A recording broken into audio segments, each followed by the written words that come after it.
એટલે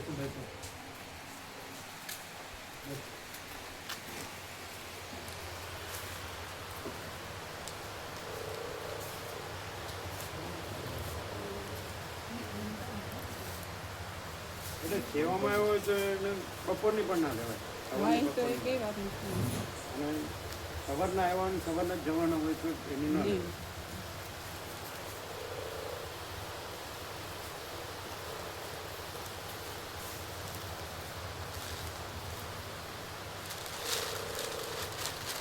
સવારના આવ્યા હોય ને બપોરે જવાના હોય તો બપોરના પ્રસાદ લેતો જ ન લે તો ના લે. પછી તો એ તો તત્વો બધીને વયા જ જવાનું.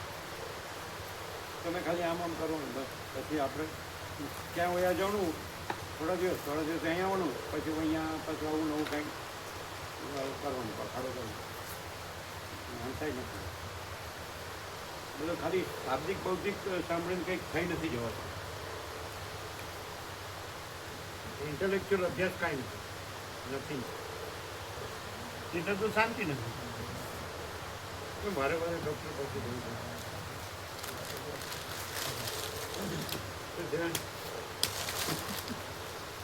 આનંદ મંગળ ધર્મ કૃપા કેવલમ આનંદ મંગળ. ઓમ ઓમ ઓમ.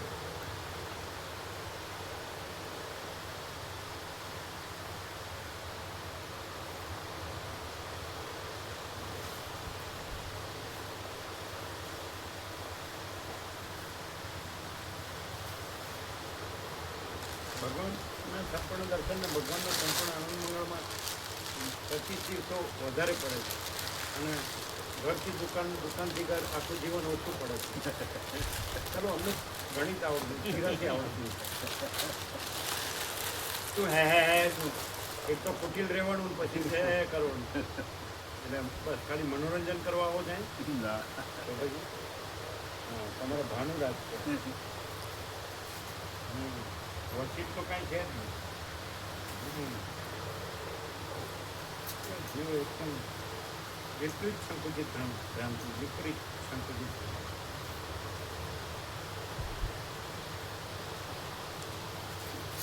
આજે પ્રવીણ પ્રભુ સાથે જે થતો હતો એમાં તમે સાંભળતા ને?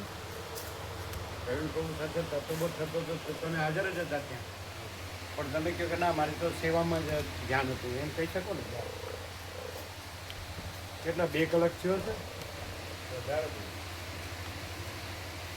2 કલાકથી વધારે. વધારે 2.5 કલાક ઉપરથી. હે 2.5 કલાકથી વધારે. ના એથી વધારે પ્રભુને લગભગ વોકિંગ પૂરું થઈ જઈને આવ્યા હતા. હા એટલે પૂણા 1 વાગ્યા. ના એટલું નથી, કદાચ 2.5 કલાક ના નંબર શું હોય.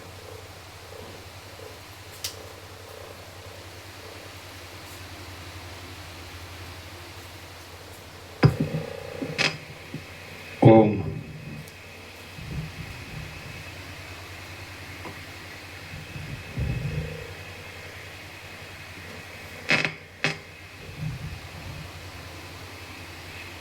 શું છે તમારે ડબલ રોડ રહેશે ને એટલે ઠેકાણું રહેશે.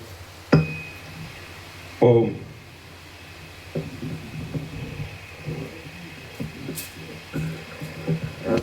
મનમાં ત્યાંનું બધું, દેખાવમાં એનું બધું. મનમાં ત્યાંનું બધું, દેખાવમાં એનું બધું. એમાં અહીં ગરબડ, ગફલત ગરબડ. અહીં તો બધું ચોખ્ખું જ છે. ગફલત ગરબડની જગ્યા જ નથી.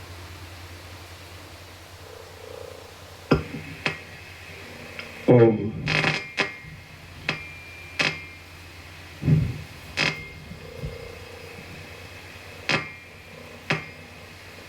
પરમ ચિદાકાશ,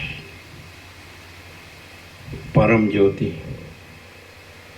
અખંડ જ્યોતિ, મહાચિદાકાશ, સ્વયં પ્રકાશ, સંપૂર્ણ પ્રકાશ,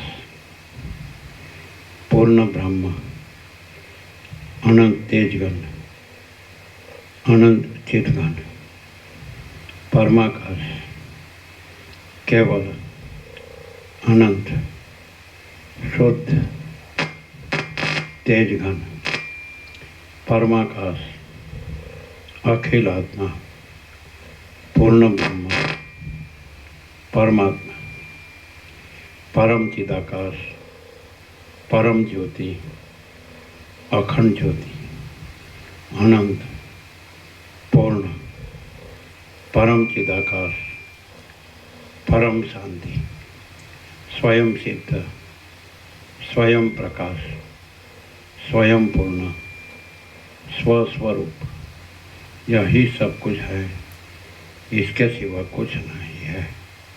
शून्यभास, अनंत कोटि, महाकल्पो है ही नहीं। महाचिदाकाश, स्वयं प्रकाश, संपूर्ण प्रकाश, महाचिदाकाश ज्योति, अनंत, अखंड, अभेद, महाचिदाकाश ज्योति, महातत्व, महासामान्य, महाचिदाकाश, स्वसंवेद्य, सहज निर्विकल्प, महाचिदाकाश, परम कैवल्य, परम शांति, परम चिदाकाश, अनंत, पूर्ण, निरपेक्ष, सत्य, अनंत, संपूर्ण, अपरिग्रही, निर्भ्रांत, निरपेक्ष। वशिष्ठ राम, उपशम प्रकरण, राउंड 40मो राउंड।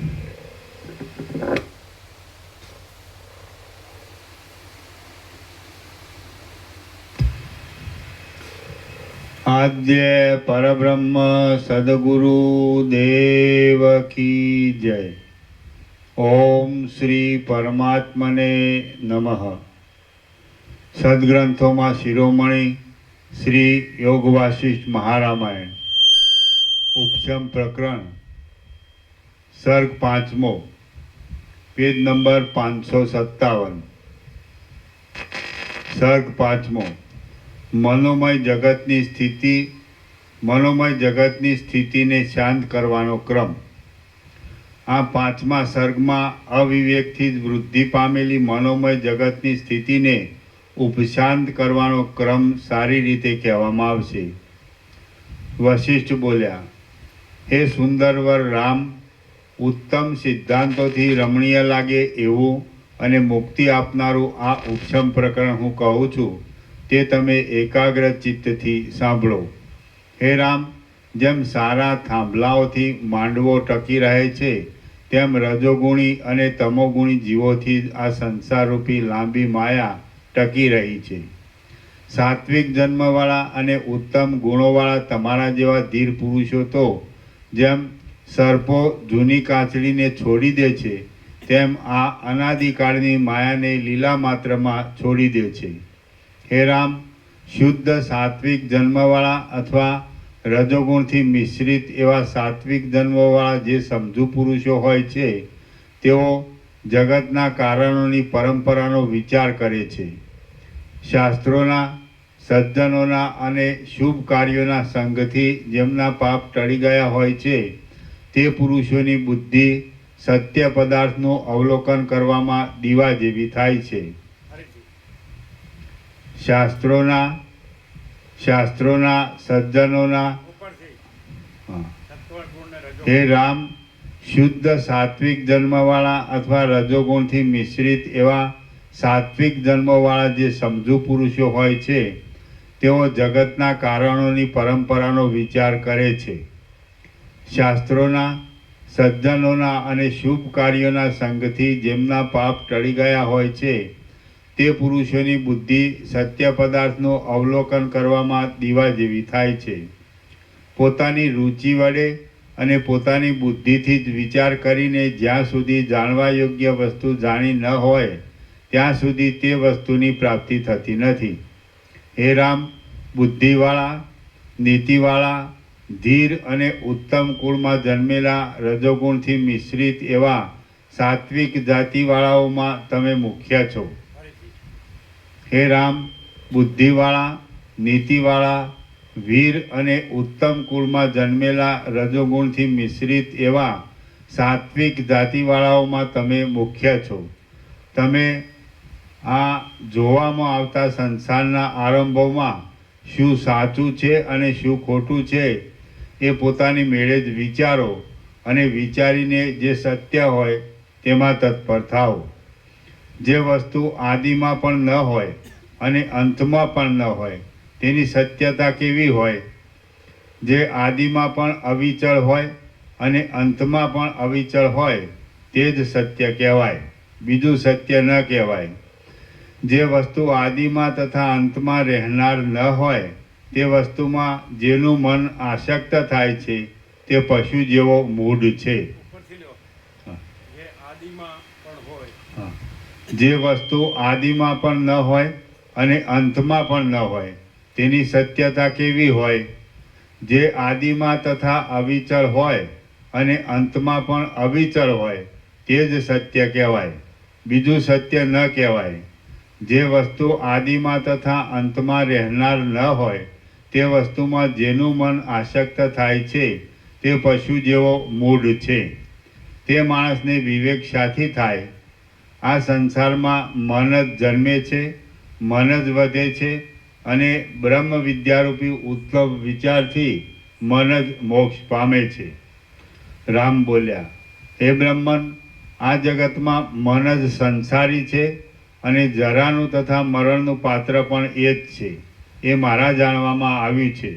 હવે એ મનનો ઉદ્ધાર કરવાનો જે ઉપાય હોય તે મને કહો. જેમ સૂર્ય બહારના અંધારાનો નાશ કરે છે તેમ આપ જ રઘુવંશીઓના હૃદયના અંધારાનો નાશ કરતા આવ્યા છો. વશિષ્ઠ બોલ્યા, હે રામ, પ્રથમ તો શાસ્ત્રથી, ઉત્તમ વૈરાગ્યથી અને સજ્જનોના સંગથી મનને પવિત્ર કરો. મન જ્યારે અભિમાનથી રહિત થઈને વૈરાગ્યને પ્રાપ્ત થાય છે ત્યારે શાસ્ત્રના રહસ્યના જ્ઞાનથી તથા બ્રહ્મ તત્વના અનુભવથી પણ સારી પેઠે સમજવામાં સમર્થ એવા ગુરુઓને શરણે જવું.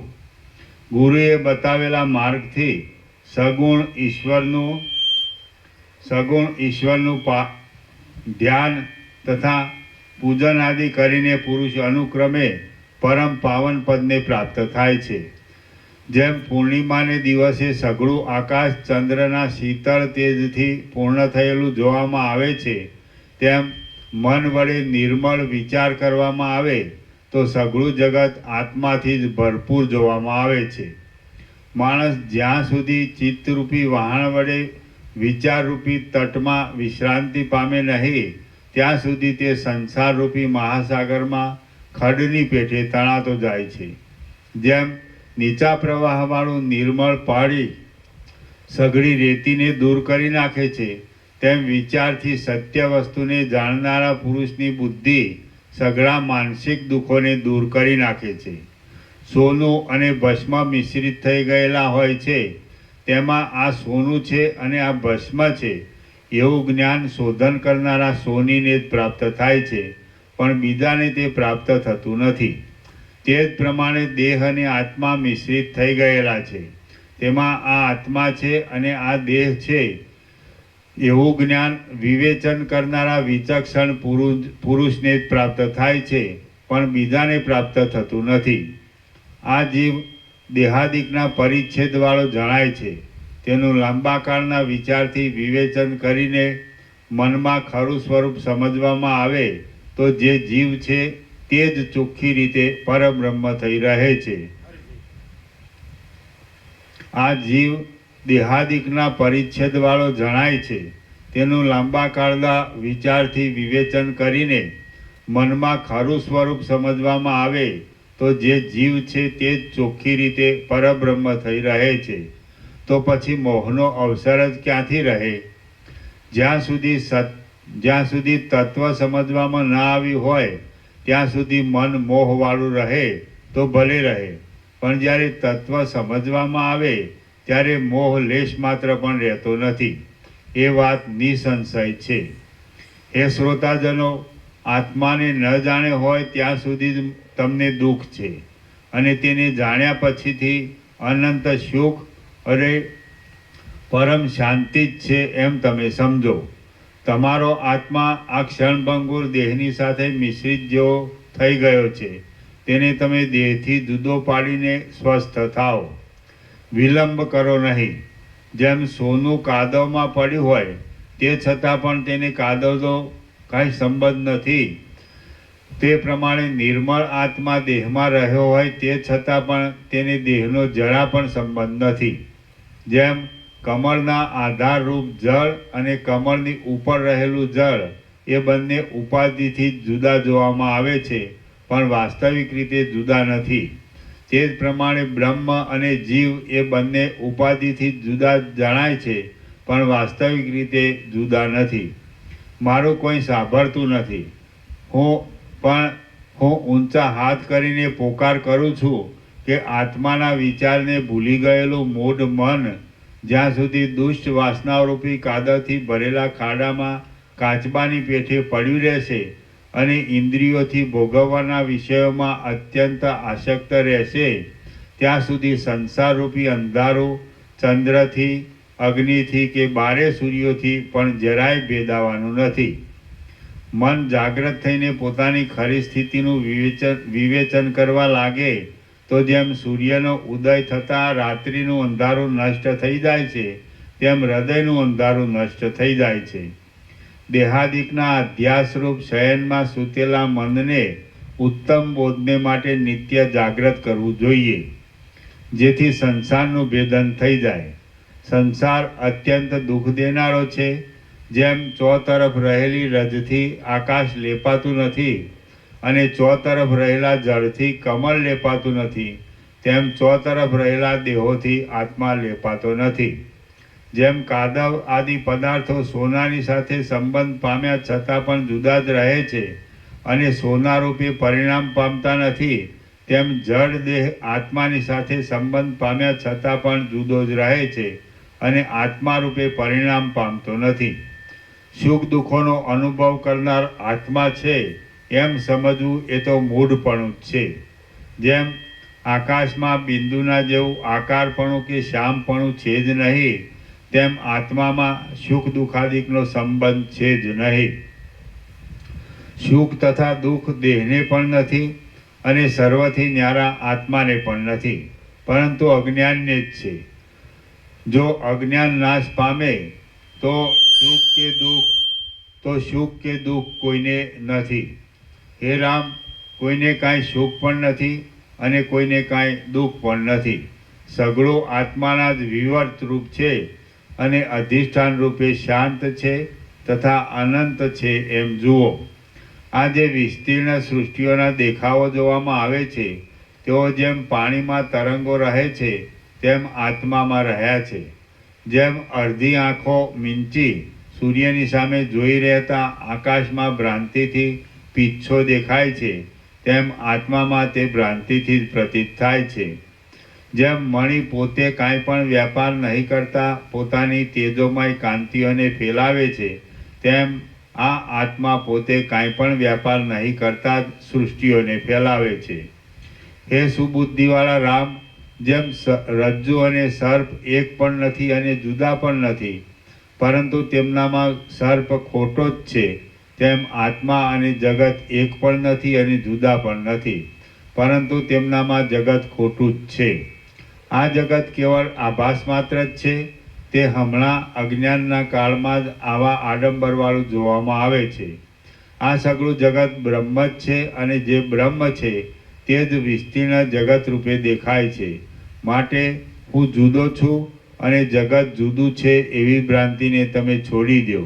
હે રામ, જેમ વિસ્તીર્ણ મહાસાગરમાં તરંગાદી વિભાગો સાચા સંભવતા નથી, તેમ દેશના, કાળના તથા વસ્તુના પરિચ્છેદથી રહિત પરબ્રહ્મમાં જગત આદિ કલ્પનાઓ સાચી સંભવતી જ નથી. જેમ અગ્નિમાં હિમનો કણ હોતો જ નથી, તેમ સર્વમય અને એક એવા પરમાત્મામાં બીજી કલ્પના છે જ નહીં. જીવ જો તદાકાર મનથી પોતે જ પોતાના ચૈતન્યમય સ્વરૂપની ભાવના કરે છે તો પોતે મલિનતા વિનાના તથા માયાની કુટિલતા વિનાના પોતાના સ્વરૂપમાં આનંદ કરે છે. હે રામ, આ સંસારમાં શોક પણ નથી, મોહ પણ નથી, જન્મ પણ નથી અને જન્મવાળા પણ નથી, પણ જે સર્વનું અધિષ્ઠાન બ્રહ્મ છે તે જ છે. માટે તમે સંતાપ કરવો છોડી દો. હે રામ, તમે શીત ઉષ્ણ આદિ દ્વંદ્વોથી રહિત થાઓ. સર્વદા સત્વગુણમાં રહીને માનસિક વિક્ષેપોથી રહિત થાઓ. શરીરના યોગક્ષેમની ચિંતાને છોડી દો. ધીરજ ધરો. દ્વૈતની આસક્તિથી મુક્ત થાઓ અને સંતાપથી રહિત થાઓ. હે રામ, તમે સમબુદ્ધિવાળા થાઓ, સ્વસ્થ થાઓ, સ્થિર મનવાળા થાઓ, શોક રહિત મનવાળા થાઓ, મનન કરનારા થાઓ, ઉત્તમ મણિની પેઠે સ્વચ્છ થાઓ અને સંતાપથી રહિત થાઓ.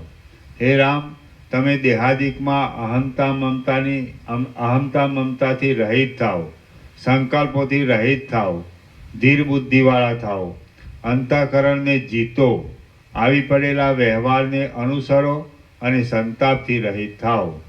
હે રામ, તમે આસક્તિથી રહિત થાઓ, પરિશ્રમથી રહિત થાઓ, મળોથી તથા પાપોથી રહિત થાઓ. આ ગ્રાહ્ય છે અને આ ત્યાજ્ય છે એવા આગ્રહથી રહિત થાઓ અને સંતાપથી રહિત થાઓ. હે રામ, તમે જગતથી ન્યારા પદમાં રહો. પામવા યોગ્ય વસ્તુને પામીને પૂર્ણ થાઓ.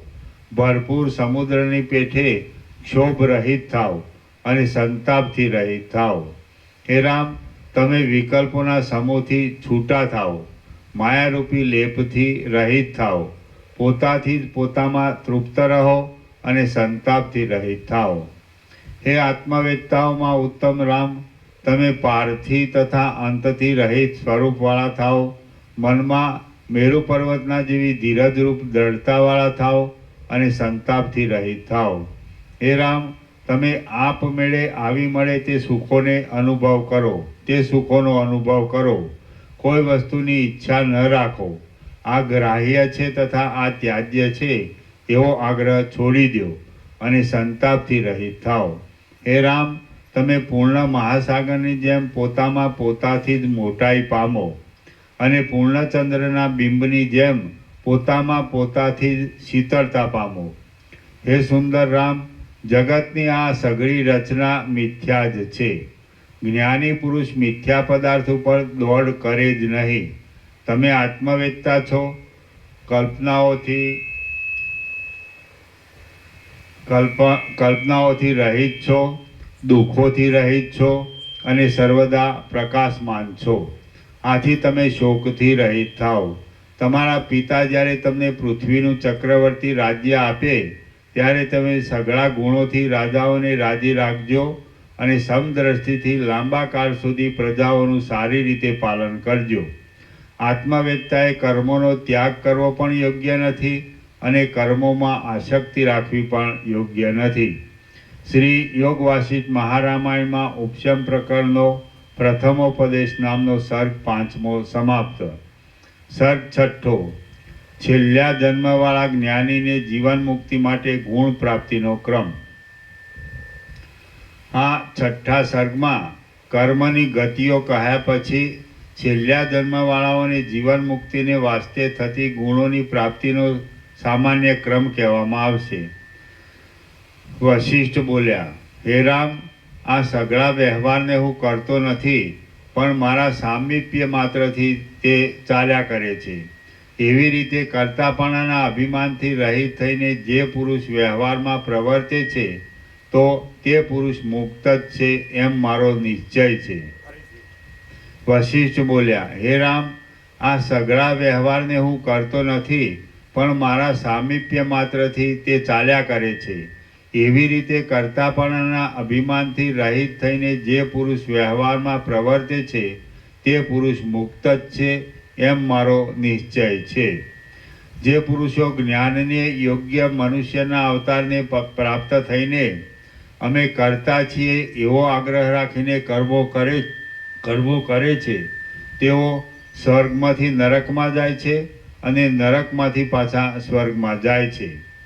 કેટલાયક પુરુષો સત્કર્મો નહીં કરતા નિષિદ્ધ કર્મોમાં તત્પર રહે છે.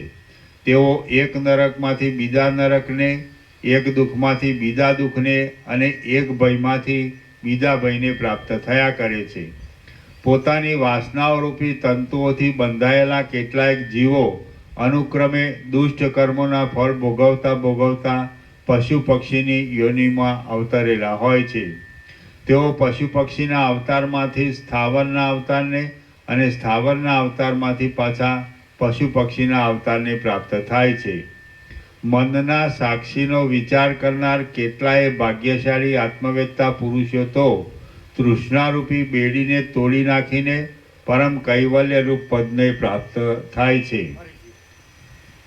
મનના સાક્ષીનો વિચાર કરનાર કેટલાય ભાગ્યશાળી આત્મવેત્તા પુરુષો તો તૃષ્ણારૂપી બેડીને તોડી નાખીને પરમ કૈવલ્યરૂપ પદને પ્રાપ્ત થાય છે. હે રામ, પ્રથમ કેટલાયક બીજા અવતારોને ભોગવીને જે પુરુષ અહીં રજોગુણ મિશ્રિત સાત્વિક જન્મવાળો થયો હોય તે પુરુષ સત્સંગ આદિના પ્રભાવથી બ્રહ્મ વિદ્યાને પ્રાપ્ત થાય છે અને આ જન્મમાં જ મુક્ત થાય છે. હે રામ, પ્રથમ કેટલાયક બીજા અવતારોને ભોગવીને જે પુરુષ અહીં રજોગુણ મિશ્રિત સાત્વિક જન્મવાળો થયો હોય તે પુરુષ સત્સંગ આદિના પ્રભાવથી બ્રહ્મ વિદ્યાને પ્રાપ્ત થાય છે અને આ જન્મમાં જ મુક્ત થાય છે. રજોગુણ મિશ્રિત સાત્વિક જન્મવાળો પુરુષ જન્મે ત્યાંથી જ પૂર્ણિમાના ચંદ્રની પેઠે વૃદ્ધિ પામે છે. જેમ વર્ષા ઋતુમાં ઇન્દ્રજવના છોડીને પુષ્પોની શોભા પોતાની મેળે જ પ્રાપ્ત થાય છે, તેમ એ પુરુષને એ જન્મમાં વૈરાગ્ય આદિ સાધનોની સંપત્તિ પોતાની મેળે જ પ્રાપ્ત થાય છે. હે મોટી બુદ્ધિવાળા રામ, જેમ ઉત્તમ વાસમાં મુક્તા ફળો તરત જ પ્રગટ થાય છે તેમ એ છેલ્લા જન્મવાળા પુરુષમાં શુભ વિદ્યાઓ તરત જ પ્રગટ થાય છે. જેમ રાણીઓ અંતઃપુરનું સર્વદા સેવન કરે છે તેમ શ્રેષ્ઠતા, પ્રિયતા, મૈત્રી, સૌમ્યતા, કરુણા અને વિદ્વતા તે પુરુષનું સર્વદા સેવન કરે છે. જે પુરુષ વ્યવહાર સંબંધી સઘળા કાર્યોને કરવા છતાં તે કાર્યોનું ફળ સારી રીતે થાય અથવા નષ્ટ થઈ જાય તો પણ સમબુદ્ધિવાળો રહે ને તેથી હર્ષ કે શોક ન પામે તો તે પુરુષમાં જેમ દિવસમાં અંધકાર નાશ પામે છે તેમ સઘળા સુખ દુઃખાદિક નાશ પામે છે. જેમ શરદ ઋતુમાં વાદળાઓ શુદ્ધપણાને પ્રાપ્ત થાય છે તેમ તેના શ્રદ્ધા આદિ ગુણો શુદ્ધપણાને પ્રાપ્ત થાય છે. જેમ વનના મૃગો મધુર શબ્દવાળી વાંસળીને ઈચ્છે છે તેમ સંસારમાં સર્વ લોકો ઉત્તમ આચારવાળાને મધુર પુરુષને ઈચ્છે છે.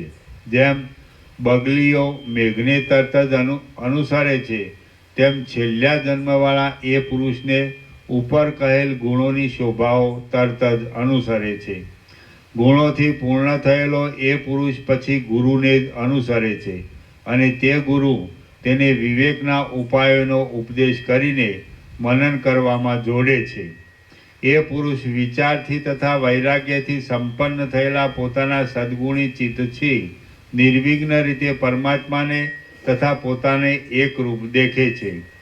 એ પુરુષ વિચારથી સુંદર થયેલા શાંત ચિત્ત વડે અનુભવને અર્થે પ્રથમ મનની અંદર મનન કરે છે. છેલ્લા જન્મવાળા મહાત્મા પુરુષો તૃષ્ણાઓથી રહિત થયેલા મનરૂપી મૃગને પ્રથમ તે મનરૂપી મૃગ જે રીતે નિર્ગુણ બ્રહ્માકાર થઈ જાય તે રીતે સમજાવે છે. એ પુરુષો જીવન મુક્તના પ્રખ્યાત લક્ષણોવાળા સદગુરુઓનું યત્નપૂર્વક સેવન કરે છે. નિર્મળ બુદ્ધિ વડે ચિત્તની અંદર રત્નની પેઠે પ્રકાશતા જીવના સ્વરૂપની લાંબા કાળ સુધી પરીક્ષા કરે છે. તે જીવનું સ્વરૂપ સાક્ષાત પરબ્રહ્મ જ છે એવો અપરોક્ષ અનુભવ કરે છે અને પોતાના સ્થાનમાં બેઠા બેઠા પરમ પુરુષાર્થ રૂપ સર્વોત્તમ ગતિને પ્રાપ્ત થાય છે. કૌંસમાં એમને ઉપાસક લોકોની જેમ પરલોકમાં જવું પડતું નથી.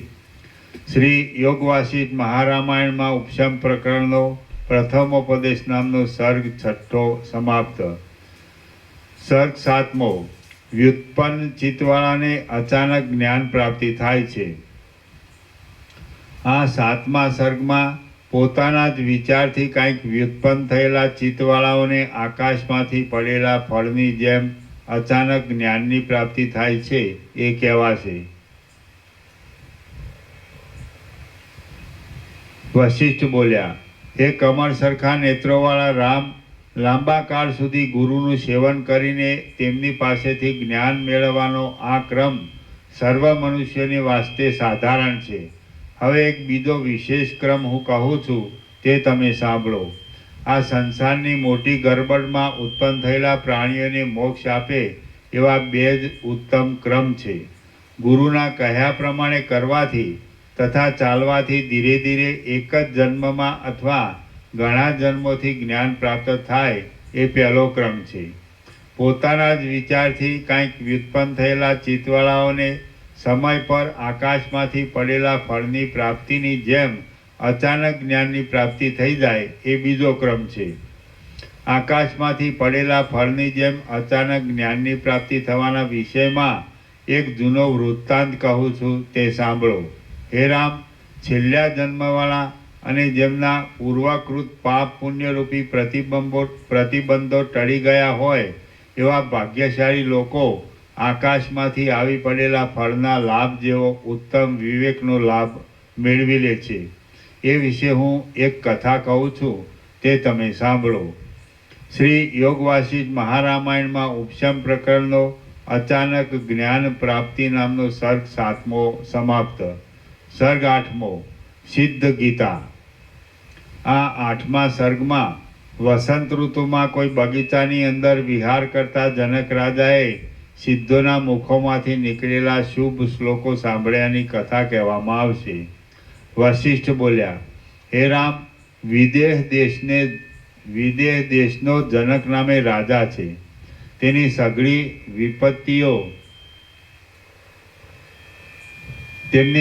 વિપત્તિઓ નાશ પામી છે અને સર્વ સંપત્તિઓ નિત્ય વધતી રહી છે. તે ઉદાર બુદ્ધિનો છે અને વીર્યવાન છે. એ રાજા યાચક લોકોને કલ્પવૃક્ષ સમાન છે, મિત્રોરૂપી કમળોને સૂર્ય સમાન છે, બંધુઓરૂપી પુષ્પોને વસંત સમાન છે અને સ્ત્રીઓને કામદેવ સમાન છે. તે વળી બ્રાહ્મણોરૂપી કુમુદને ચંદ્ર સમાન છે, શત્રુઓરૂપી અંધકારોને સૂર્ય સમાન છે, સૌજન્યરૂપી રત્નોને સમુદ્ર સમાન છે અને પૃથ્વીનું પાલન કરવાને માટે જાણે સાક્ષાત વિષ્ણુ જ અવતરેલા હોય એવો છે. હવે નવી પ્રફુલ્લિત લતાઓવાળો, મંજરીઓના સમૂહોથી પીળો લાગતો અને કોયલ પક્ષીઓના ટહુકાઓથી અત્યંત પ્રિય લાગતો વસંત આવ્યો. ત્યારે જેમ ઇન્દ્ર નંદનવનમાં જાય તેમ એ જનક રાજા એક દિવસ વિહાર કરવા સારું એક સુંદર બગીચામાં ગયો. તે બગીચામાં વૃક્ષોના વિસ્તીર્ણ મંડળો પુષ્પોથી ભરપૂર થઈ રહ્યા હતા અને તેમાં લતાઓરૂપી લલનાઓ મનોહર રીતે નાચતી હતી. તેમાં શીત મંદ અને સુગંધવાળો પવન વાતો હતો. એ સુંદર બગીચામાં જઈ રાજાએ પોતાના અનુચરોને દૂર કર્યા અને પોતે ક્રીડા કરવાને માટે જ ગોઠવેલા પર્વતોની કુંજોમાં ફરવા લાગ્યો. ફરતા ફરતા તે કોઈ તમાલવનની કુંજમાં ગયો. ત્યાં હે કમળલોચન, નિત્ય એકાંતમાં જ રહેનારા અને પર્વતોની ગુફાઓમાં ફરનારા કોઈ અદ્રશ્ય સિદ્ધ લોકો પોતાના જનકના જ ઉદ્દેશથી નીચે પ્રમાણે શ્રવણ માત્રથી આત્માનો સાક્ષાત્કાર કરાવી દે એવી ગીતાઓ બોલ્યા.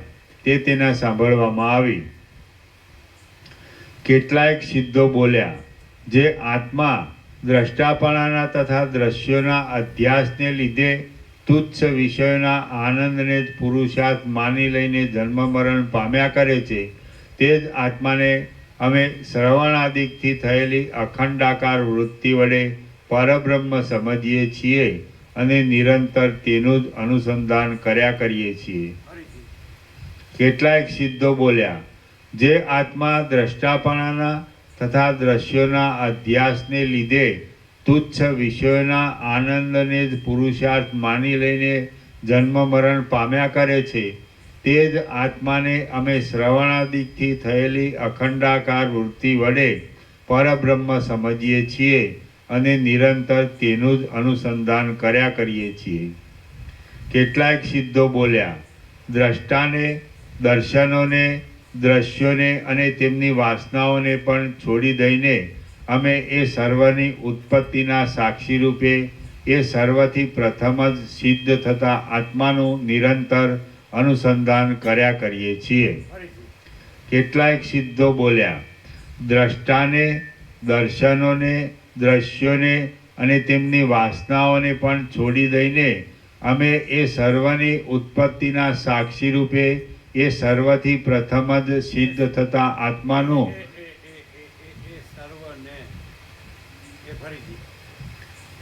અમે એ સર્વની ઉત્પત્તિના સાક્ષી રૂપે સર્વની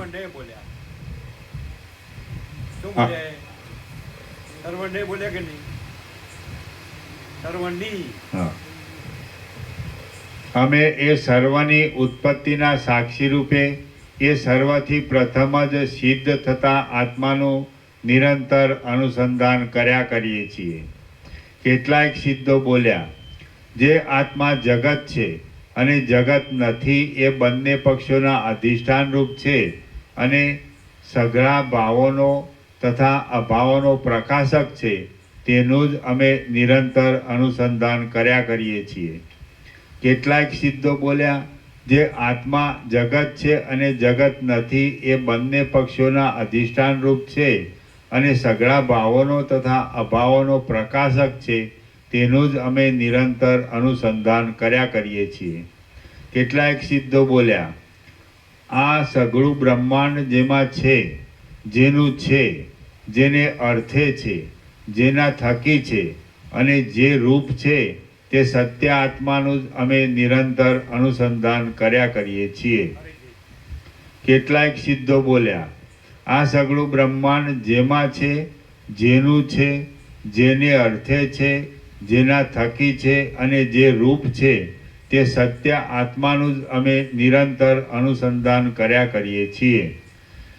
કેટલાક સિદ્ધો બોલ્યા, અમારો આત્મા સઘળા બ્રહ્માંડ રૂપે રહેલો હોવા છતાં પણ ઉપનિષદોને પણ અગમ્ય છે અને નિરંતર શ્વાસોશ્વાસના બહાનાથી સોહમ સોહમ કૌંસમાં તે પરમાત્મા હું છું, તે પરમાત્મા હું છું એવો શબ્દ બોલ્યા કરે છે.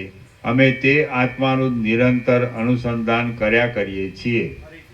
કેટલાક સિદ્ધો બોલ્યા, અમારો આત્મા સઘળા બ્રહ્માંડ રૂપે રહેલો હોવા છતાં પણ ઉપનિષદોને પણ અગમ્ય છે અને નિરંતર શ્વાસોશ્વાસના બહાનાથી સોહમ સોહમ તે પરમાત્મા હું છું, તે પરમાત્મા હું છું એવો શબ્દ બોલ્યા કરે છે. અમે તે આત્માનું નિરંતર અનુસંધાન કર્યા કરીએ છીએ. કેટલાક સિદ્ધો બોલ્યા, જે પુરુષો હૃદયરૂપી ગુફાના સ્વામી અંતર્યામી દેવને છોડી દઈને બીજા દેવની પાસે જાય છે, તેઓ પોતાના હાથમાં રહેલા કૌસ્તુભ મણીને છોડી દઈને બીજા રત્નની ઈચ્છા કરે છે. કેટલાક સિદ્ધો બોલ્યા, જે પુરુષો હૃદયરૂપી ગુફાના સ્વામી અંતર્યામી દેવને છોડી દઈને બીજા દેવની પાસે જાય છે, તેઓ પોતાના હાથમાં રહેલા કૌસ્તુભ મણીને છોડી દઈને બીજા રત્નની ઈચ્છા કરે છે. કેટલાક સિદ્ધો બોલ્યા, સઘળી આશાઓને છોડી દેવાથી એવું ફળ મળે છે કે તે ફળથી આશાઓરૂપી ઝેરી લતાઓના મૂળની પંક્તિ કપાઈ જાય છે. કેટલાક સિદ્ધો બોલ્યા, સઘળી આશાઓને છોડી દેવાથી એવું ફળ મળે છે કે તે ફળથી આશાઓરૂપી ઝેરી લતાઓના મૂળની પંક્તિ કપાઈ જાય છે. કેટલાક સિદ્ધો બોલ્યા, જે પુરુષ ભોગ્ય પદાર્થોમાં અત્યંત વિરસ રસ રહિતપણું જાણવા છતાં પણ તે પદાર્થોમાં પાછી વાસના બાંધે છે, તે દુર્મતિવાળા પુરુષને માણસ નહીં પણ ગધેડો સમજવો. કેટલાક સિદ્ધો બોલ્યા, જે પુરુષ ભોગ્ય પદાર્થોમાં અત્યંત વિરસ રસ રહિતપણું જાણવા છતાં પણ તે પદાર્થોમાં પાછી વાસના બાંધે છે, તે દુર્મતિવાળા પુરુષને માણસ નહીં પણ ગધેડો સમજવો. કેટલાક સિદ્ધો બોલ્યા, જેમ સુરપતિ ઇન્દ્રે વજ્રથી પર્વતોને તોડી નાખે છે જેમ સુરપતિ ઇન્દ્રે વજ્રથી પર્વતોને તોડી નાખ્યા છે, તેમ આ ઇન્દ્રિયોરૂપી સર્પો જેમ જેમ ઉઠતા જાય તેમ તેમ તેમને વારંવાર વિવેકરૂપી ધોકાથી તોડી નાખવા જોઈએ. કેટલાક સિદ્ધો બોલ્યા, જેમ સુરપતિ ઇન્દ્રે વજ્રથી પર્વતોને તોડી નાખ્યા છે, તેમ આ ઇન્દ્રિયોરૂપી સર્પો જેમ જેમ ઉઠતા જાય તેમ તેમ તેમને વારંવાર વિવેકરૂપી ધોકાથી તોડી નાખવા જોઈએ. કેટલાક સિદ્ધો બોલ્યા, ઇન્દ્રિયોના ઉપશમરૂપ નિવૃત્તિરૂપ પવિત્ર સુખ મેળવવું જોઈએ. તે સુખથી ચિત્ત સારી રીતે પ્રશાંત થાય છે. જેનો ચિત્ત પ્રશાંત થાય છે તે પુરુષને પરમ સુખરૂપ એવા પોતાના સ્વરૂપમાં અખંડ અને ઉત્તમ સ્થિતિ પ્રાપ્ત થાય છે. કેટલાક સિદ્ધો બોલ્યા, ઇન્દ્રિયોના ઉપશમરૂપ નિવૃત્તિરૂપ પવિત્ર સુખ મેળવવું જોઈએ. તે સુખથી ચિત્ત સારી રીતે પ્રશાંત થાય છે. જેનું ચિત્ત પ્રશાંત થાય છે તે પુરુષને પરમ સુખરૂપ એવા પોતાના સ્વરૂપમાં અખંડ અને ઉત્તમ સ્થિતિ પ્રાપ્ત થાય છે. શ્રી યોગ વાસિષ્ઠ મહારામાયણમાં ઉપશમ પ્રકરણનો સિદ્ધ ગીતા નામનો સર્ગ 8મો સમાપ્ત. જનક રાજાએ પોતાની સ્થિતિનો દ્રઢ વિચાર કર્યો. આ 9મા સર્ગમાં સિદ્ધ લોકોના વચનો સાંભળી વૈરાગ્યથી ઘેર આવેલા જનક રાજાએ અનર્થના મૂળનો વિચાર કરીને પોતાની સ્થિતિનો એક પાક્કો વિચાર ગોઠવ્યાની કથા કહેવામાં આવશે. વશિષ્ઠ બોલ્યા, હે રામ, જેમ બીકણ માણસ યુદ્ધનો શબ્દ સાંભળીને તરત ખેદ પામે છે, તેમ જનક રાજા એ પ્રમાણે સિદ્ધ લોકોએ કહેલી ગીતાઓ સાંભળીને તરત ખેદ પામ્યો. પછી જેમ નદીનો પ્રવાહ પોતાના કાંઠાના વૃક્ષોને વેગથી સાથે લઈને સમુદ્રમાં જાય છે, તેમ એ રાજા પોતાના અનુચરોને વેગથી સાથે લઈ પોતાને ઘેર ગયો. ત્યાં જઈ રાજાએ સઘળા અનુચરોને પોતપોતાને ઘેર મોકલી દીધા અને પછી જેમ સૂર્ય ઉદયાચળ પર ચડે તેમ તે એકલો જ ઊંચા મહેલ પર ચડ્યો. આમ મહેલમાં ગયેલો એ રાજા દેહ આદિની સ્થિતિઓને ઉડતા પંખીઓની પાંખો જેવી ચંચળતાવાળી જોઈને અત્યંત વ્યાકુળ થયો અને આ પ્રમાણે વિલાપ કરવા લાગ્યો. હાય હાય, જેમ પથરાઓમાં પથ્થરો જોરથી અથડાય છે, થોડું આમ કરો, થોડું સ્લાઇડ આમ કરો, સ્લાઇડ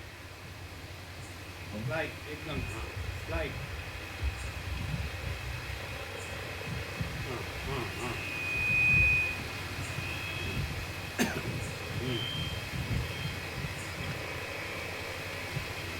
અને જે એ રાજા દેહ આદિની સ્થિતિઓને ઉડતા પંખીઓની પાંખો જેવી ચંચળતાવાળી જોઈને અત્યંત વ્યાકુળ થયો અને આ પ્રમાણે વિલાપ કરવા લાગ્યો.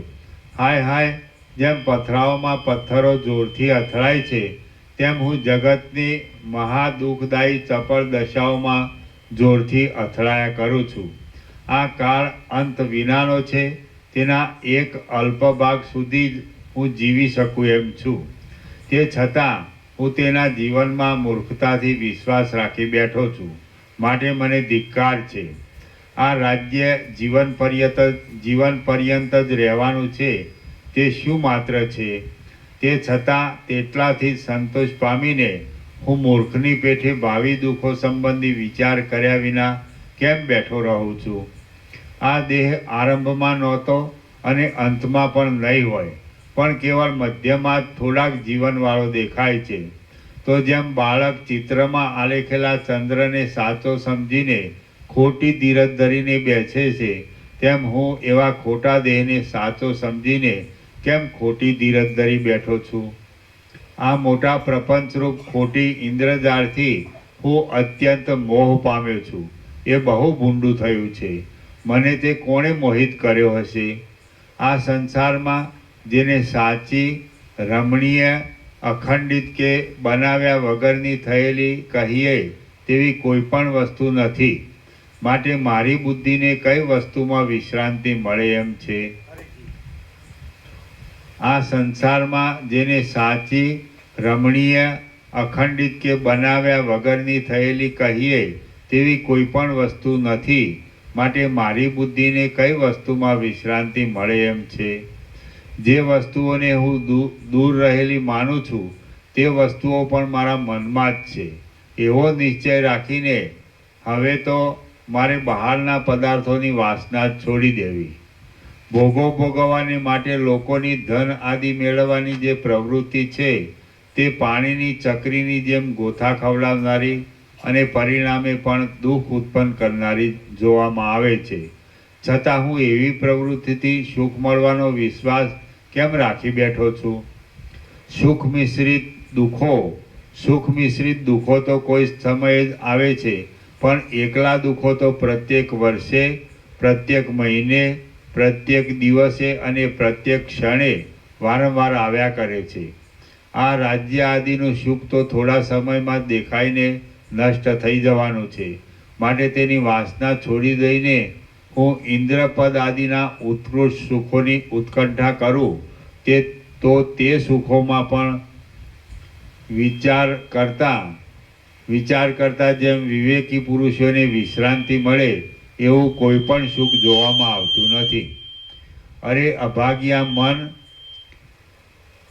અભાગ્યા મન, જે પુરુષો આજ મોટાઓને પણ માથે રહ્યા છે તેઓ પણ દિવસો જતાં નીચે પડવાના છે.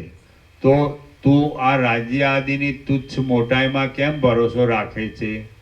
હાય હાય, હું રજ્જુ વિના જ બંધાયો છું, કાદવ વિના જ ખરડાયો છું અને ઉપર રહેલો હોવા છતાં પણ નીચે પડ્યો છું.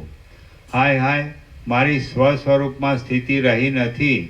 જેમ પ્રકાશને રોકનારું કાળું વાદળું અકસ્માત સૂર્યની આગળ પણ આવે છે, તેમ આ મોટો મોહ હું સમજુ છું, તે છતાં અકસ્માત મારી આગળ શા માટે આવ્યો હશે?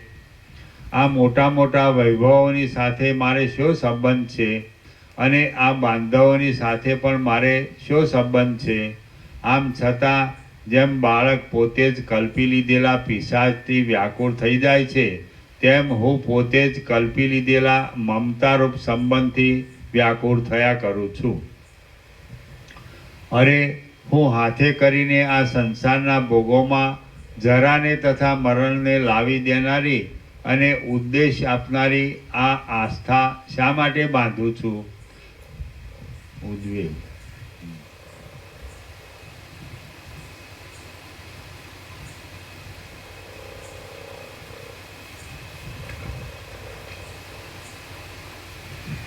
અરે, હું હાથે કરીને આ સંસારના ભોગોમાં જરાને તથા મરણને લાવી દેનારી અને ઉદ્વેગ આપનારી આ આસ્થા શા માટે બાંધું છું?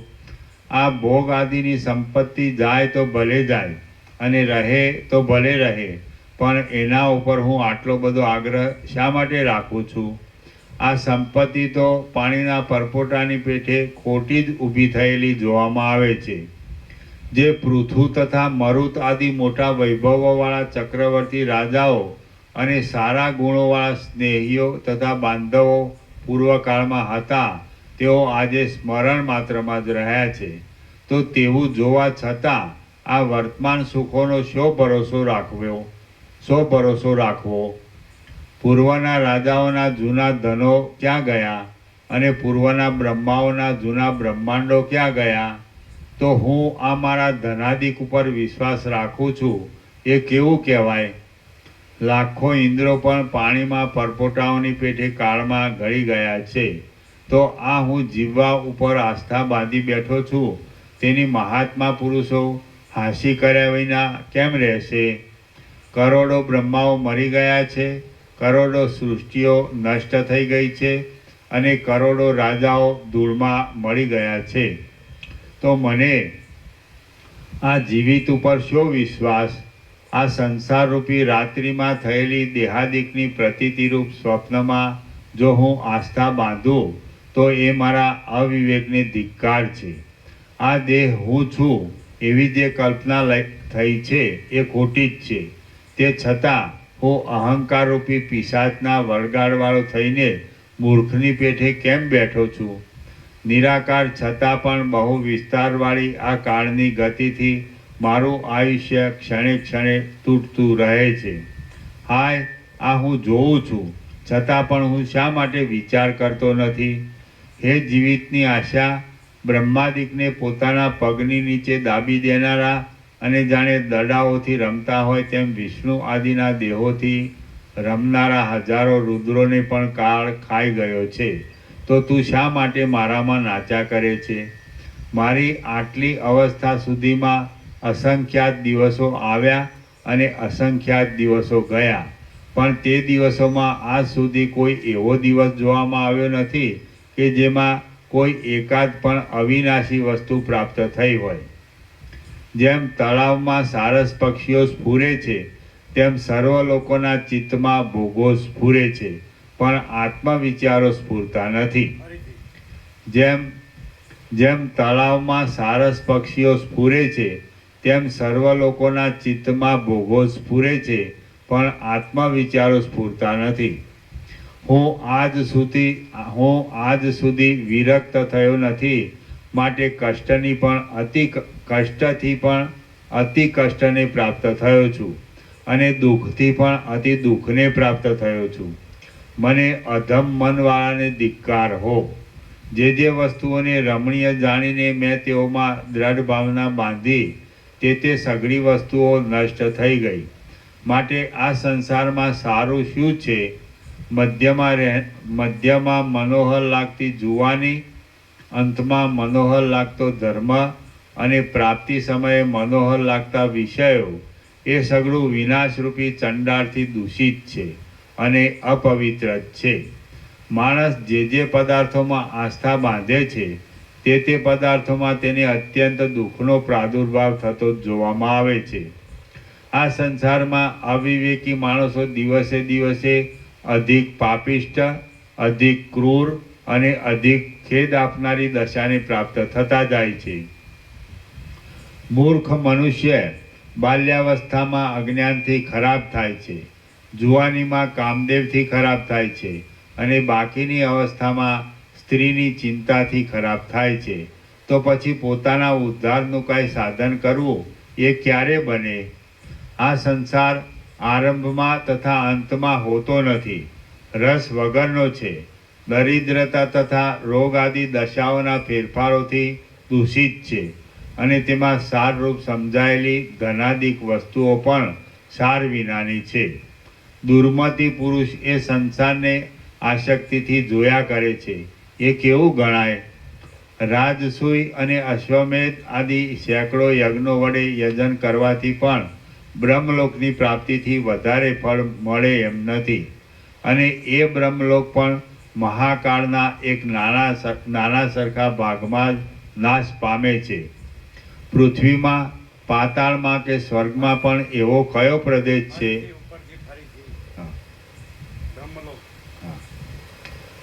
રાજસૂય અને અશ્વમેઘ આદિ સેંકડો યજ્ઞો વડે યજન કરવાથી પણ બ્રહ્મલોકની પ્રાપ્તિથી વધારે ફળ મળે એમ નથી, અને એ બ્રહ્મલોક પણ મહાકાળના એક નાના સરખા ભાગમાં જ નાશ પામે છે.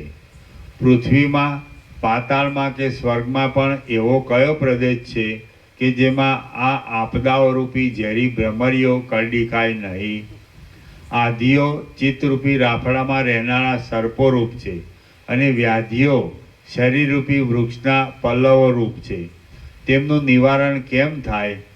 વિદ્યમાન પદાર્થોને માથે નાશ રહ્યો જ છે, પ્રિય પદાર્થોને માથે અપ્રિયતા રહી જ છે, અને સુખોને માથે દુઃખો રહ્યા જ છે. તો હવે એમાં હું કોનો આશ્રય કરું? અજ્ઞાનથી મોહ પામેલા પામર માણસો વૃથા જ જન્મે છે અને વૃથા જ મરે છે. સઘળી પૃથ્વી તેમનાથી વ્યાપ્ત છે, અને સાચા સાધુ પુરુષો તો બહુ દુર્લભ છે. અજ્ઞાનથી મોહ પામેલા પામર માણસો વૃથા જ જન્મે છે અને વૃથા જ મરે છે. સઘળી પૃથ્વી તેમનાથી વ્યાપ્ત છે, અને સાચા સાધુ પુરુષો તો બહુ દુર્લભ છે. નીલકમળો સરખા તથા ભ્રમરો સરખા નેત્રોવાળી અને ઉચ્ચ પ્રેમથી તથા ઉત્તમ અલંકારોથી શોભિતી સ્ત્રીઓ પણ ક્ષણભંગુર છે, એટલા માટે તેઓ હસી કાઢવાને જ યોગ્ય છે. જેમની આંખો મીંચાવાથી બ્રહ્માંડનો પ્રલય થાય છે અને જેમની આંખો ઉઘડવાથી બ્રહ્માંડોનો ઉદય થાય છે, તેવા પુરુષો પણ ઘણા પડ્યા છે. ત્યાં મારા જેવાઓની તો ગણતરી શી હોય? એક રમણીય પદાર્થ મળ્યો તો તેના કરતાં વધારે રમણીય બીજા ઘણા પદાર્થો મળવા રહી જાય છે, અને એક સ્થિર પદાર્થ મળ્યો તો તેના કરતાં વધારે સ્થિરતાવાળા બીજા ઘણા પદાર્થો રહી જાય છે. માટે પદાર્થો મળવાથી જે પ્રસન્ન થવાય છે તેને અંતે ચિંતા જ રહે છે. આમ હોવાથી પદાર્થોની ઈચ્છા કરવી કે મેળવીને રાજી થવું એ પણ વ્યર્થ જ છે. જો વિચિત્ર સંપત્તિઓને મેળવીને ચિત્ત બહુ રાજી થતું હોય તો હું તો એમ જ ધારું છું કે તે સંપત્તિઓ પણ ઘણા કષ્ટો વેઠવાથી મળે છે. વળી તેમનું રક્ષણ કરવામાં પણ બહુ કષ્ટ છે, અને રક્ષણ કરવા છતાં પણ તે અવશ્ય જતી રહે છે. માટે તેઓ સંપત્તિઓ નથી, પણ એક જાતની મોટી આપદાઓ જ છે. વિચિત્ર પ્રકારની આપદાઓ પણ જો સત્સંગ તથા તીર્થયાત્રા આદિ સુમાર્ગે ચડાવનારી હોવાને લીધે મનમાં સારી માનવામાં આવે તો તેઓ પણ વિવેક તથા વૈરાગ્ય આદિ મોટા ફળો આપે છે. વિચિત્ર પ્રકારની આપદાઓ પણ જો સત્સંગ તથા તીર્થયાત્રા આદિ સુમાર્ગે ચડાવનારી હોવાને લીધે મનમાં સારી માનવામાં આવે તો તેઓ પણ વિવેક તથા વૈરાગ્ય આદિ મોટા ફળો આપે છે. માટે એ આપદાઓ એક જાતની સંપત્તિઓ રૂપ જ છે એમ હું ધારું છું. આ જગત કેવળ મનના જ વિલાસરૂપ છે અને સમુદ્રમાં દેખાતા ચંદ્રના પ્રતિબિંબની પેઠે ચંચળ છે. તેમાં આ મારું છે એ 4 અપૂર્વ અક્ષરો શાથી પ્રાપ્ત થયા છે? આ જગતની સ્થિતિ કાકતાલીય ન્યાયની જેમ અકસ્માત સંબંધ વિના જ બનેલી છે. તેમાં મનરૂપી ધુતારાએ આ ત્યાજ્ય છે અને આ ગ્રાહ્ય છે એવી ભાવના વ્યર્થ જ કરી લીધી છે. જેમ પતંગિયું અગ્નિની શિખાઓમાં આસક્ત થાય છે, તેમ હું આ દેશકાળના વિભાગવાળી અને ધગધગતી વિષય સુખ નામની જ્વાળાઓમાં આસક્ત થયો છું. પણ તેમનું પરિણામ કેવું છે એ હું વિચારતો નથી. નિરંતર ભડભડ બળતા રવરવ નરકના અગ્નિઓમાં લોટવું સારું છે, પણ આ ઘડીવારમાં બળતરા આપનારી અને ઘડીવારમાં ઠંડક આપનારી સંસારની વૃત્તિઓમાં લોટવું સારું નથી. કેમ કે નિરંતર થતો દુઃખનો ભોગ અભ્યાસ પડી રહેવાને લીધે સહેવાઈ શકાય છે, પણ વચમાં થોડીવાર જેનો અભ્યાસ તૂટી જાય એવો દુઃખનો ભોગ સહન થઈ શકે નહીં. આ સઘળો સંસાર જ દુઃખ ભોગોની પરાકાષ્ઠા રૂપ કહેવાય છે. તો તેના મધ્યમાં પ્રાપ્ત થયેલા દેહમાં સુખ તે કેમ જ મળે? જેને ખડગનો પ્રહાર થયો હોય તે માણસ જેમ ચાપખાના પ્રહારને ખડગના પ્રહાર કરતાં મધુર માને છે, તેમ મોટા સ્વાભાવિક દુઃખરૂપ સંસારમાં પડેલા લોકો ધન આદિની ખટપટોમાં દુઃખોને મધુર માની લે છે. કાષ્ટની તથા ડેફાની સ્થિતિ જેવી સ્થિતિવાળા દેહમાં હું ઉત્તમ અધમપણાની કલ્પના કર્યા કરું છું. તેથી હું પણ અત્યંત વિચાર વિનાના મૂર્ખ લોકોમાં ગણાવા યોગ્ય થઈ ગયો છું. આ સંસારરૂપી વૃક્ષ સંકલ્પરૂપી હજારો અંકુરોવાળું છે. શરીરો તથા ભુવનો આદિરૂપ હજારો શાખાઓવાળું છે. સુખ દુઃખોરૂપી ફળોવાળું છે અને રાગ દ્વેષાદિક રૂપી અનેક પલ્લવોવાળું છે. મન જ તેનું મોટું મૂળ છે. હું ધારું છું કે સંકલ્પોનો ઉપશમ કરીને એ મનને જ સૂકવી નાખું તો આ સંસારરૂપી વૃક્ષ પણ સુકાઈ જાય. મનરૂપી વાંદરાની લીલાઓ દેખાવ માત્રમાં જ રમણીય છે, પણ પરિણામે વિનાશ ઉપજાવનારી છે એમ મારા જાણવામાં આવ્યું છે. તો હવે પછી હું એમાં રમીશ જ નહીં. આશાઓરૂપી સેંકડો પાસોમાં પરોવાયેલી અને ચડતી પડતી દશાઓરૂપી અનેક સંતાપો આપનારી સંસારની આ સ્થિતિઓને મેં ભોગવી લીધી છે. હવે તો હું વિશ્રામ જ લઈશ. હાય હું માર્યો ગયો, હાય હું ખરાબ થયો, અને હાય હું મરી ગયો, એવી રીતે શોક કરવાનો કાળ જતો રહ્યો છે. હવે હું ખેદ કરીશ નહીં. હવે તો હું જાગ્યો છું અને પ્રસન્ન થયો છું. કારણ કે આ મનરૂપી મારો ચોર મારી નજરે પડ્યો છે. આ પવનરૂપી ચોરે મને લાંબા કાળ સુધી હેરાન કર્યો છે. તો હવે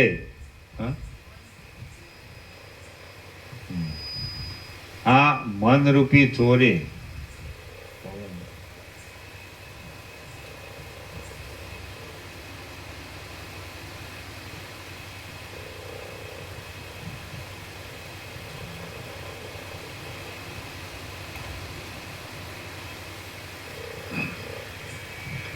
હવે તો હું જાગ્યો છું અને પ્રસન્ન થયો છું.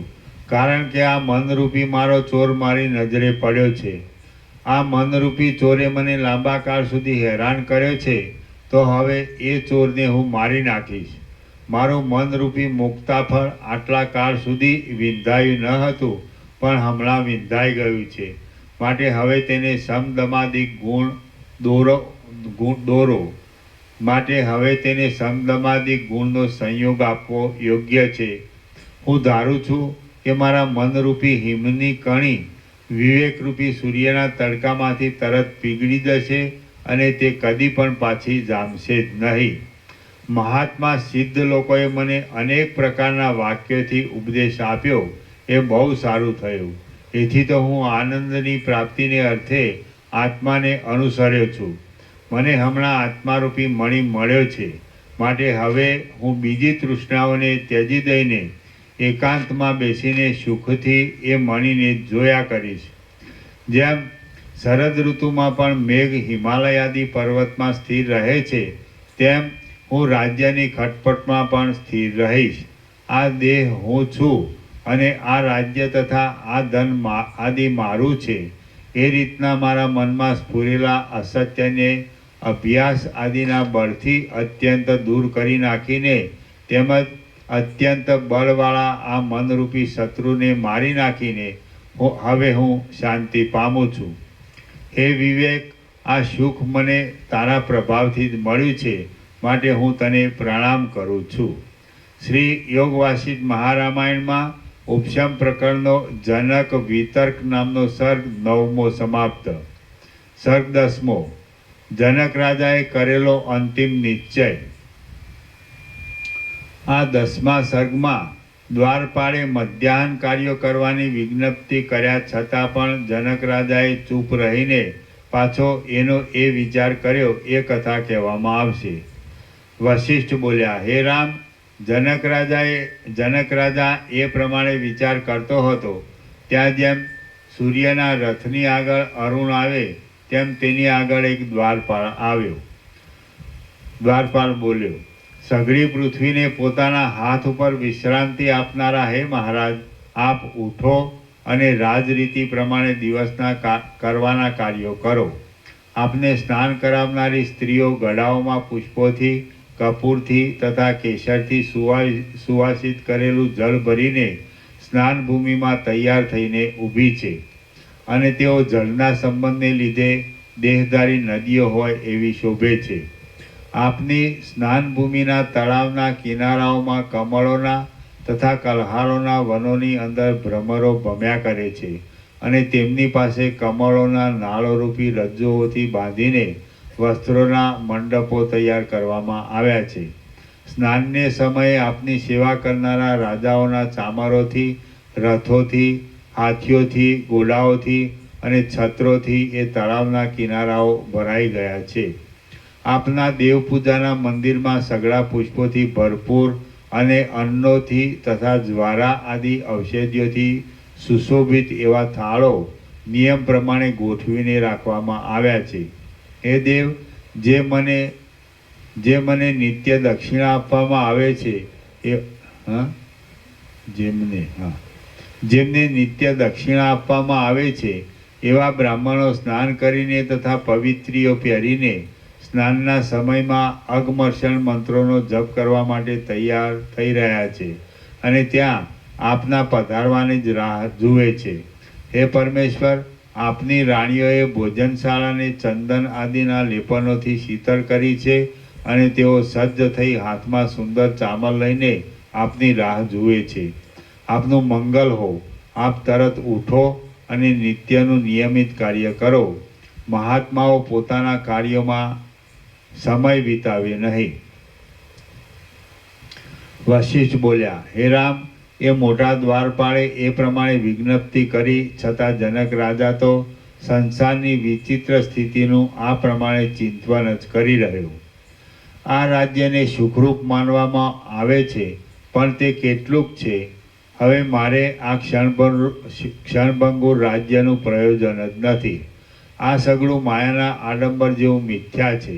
મારે તો તેને છોડી દઈને વાયુ વિનાના સમુદ્રની જેમ શાંત થઈને એકલું જ રહેવું. આ મારા ખોટા ભોગ સંબંધી વિલાસોથી હવે બસ છે. હું સઘળા કાર્યો ત્યજી દઈને કેવળ સુખમાં જ રહું. હે ચિત્ત, તું આ ભોગોના અભ્યાસરૂપી દુષ્ટ સંભ્રમને છોડી દે, એટલે જન્મ અને જરા આપનારું જડતારૂપી કાદવનું જળ શાંત થાય. હવે ભોગો ભોગવવામાં નહીં, પણ ભોગોનો ત્યાગ કરવામાં તારે ચાતુરી રાખવી જોઈએ. હે ચિત્ત, વિષયોના અભિલાષ તથા વિષયોના ભોગ આદિ જે દશાઓમાં તું ઉત્સાહ ધરે છે, તે દશાઓમાંથી મોટું દુઃખ જ તારે ભોગવવું પડશે. હે દુષ્ટ ચિત્ત, તું વારંવાર ઘણા સંકલ્પો કરીને ભોગોના સર્વ પ્રકારોમાં ઘણા લાંબા કાળ સુધી રહ્યું છે, તે છતાં હજી તને તૃપ્તિ થતી નથી. તો હવે તું એ સર્વ તુચ્છ ભોગોની ચિંતા કરવાનું બંધ રાખ અને અવિનાશી તૃપ્તિ મળે એવા આત્માનું તું ચિંતન કર. જનક રાજાએ એ પ્રમાણે ચિંતન કરી ચૂપ જ રહ્યા પછી ચિત્તની ચપળતા શાંત થવાને લીધે જાણે ચિત્તમાં આલેખેલો હોય તેમ ચિત્રમાં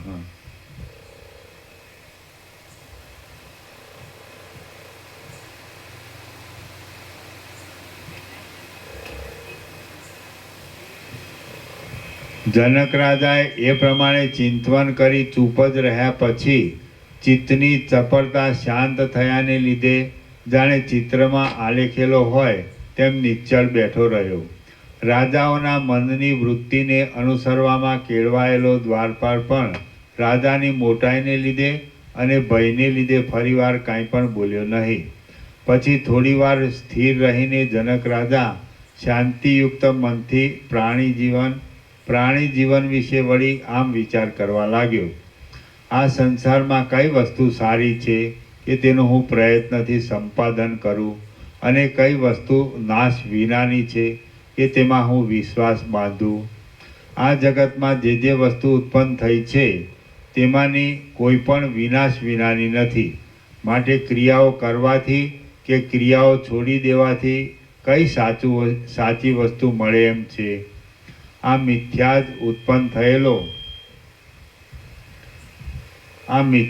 ઉત્પન્ન થયેલો દેહ ક્રિયાઓ કરે તો પણ ભલે અને ક્રિયાઓ ન કરે તો પણ ભલે.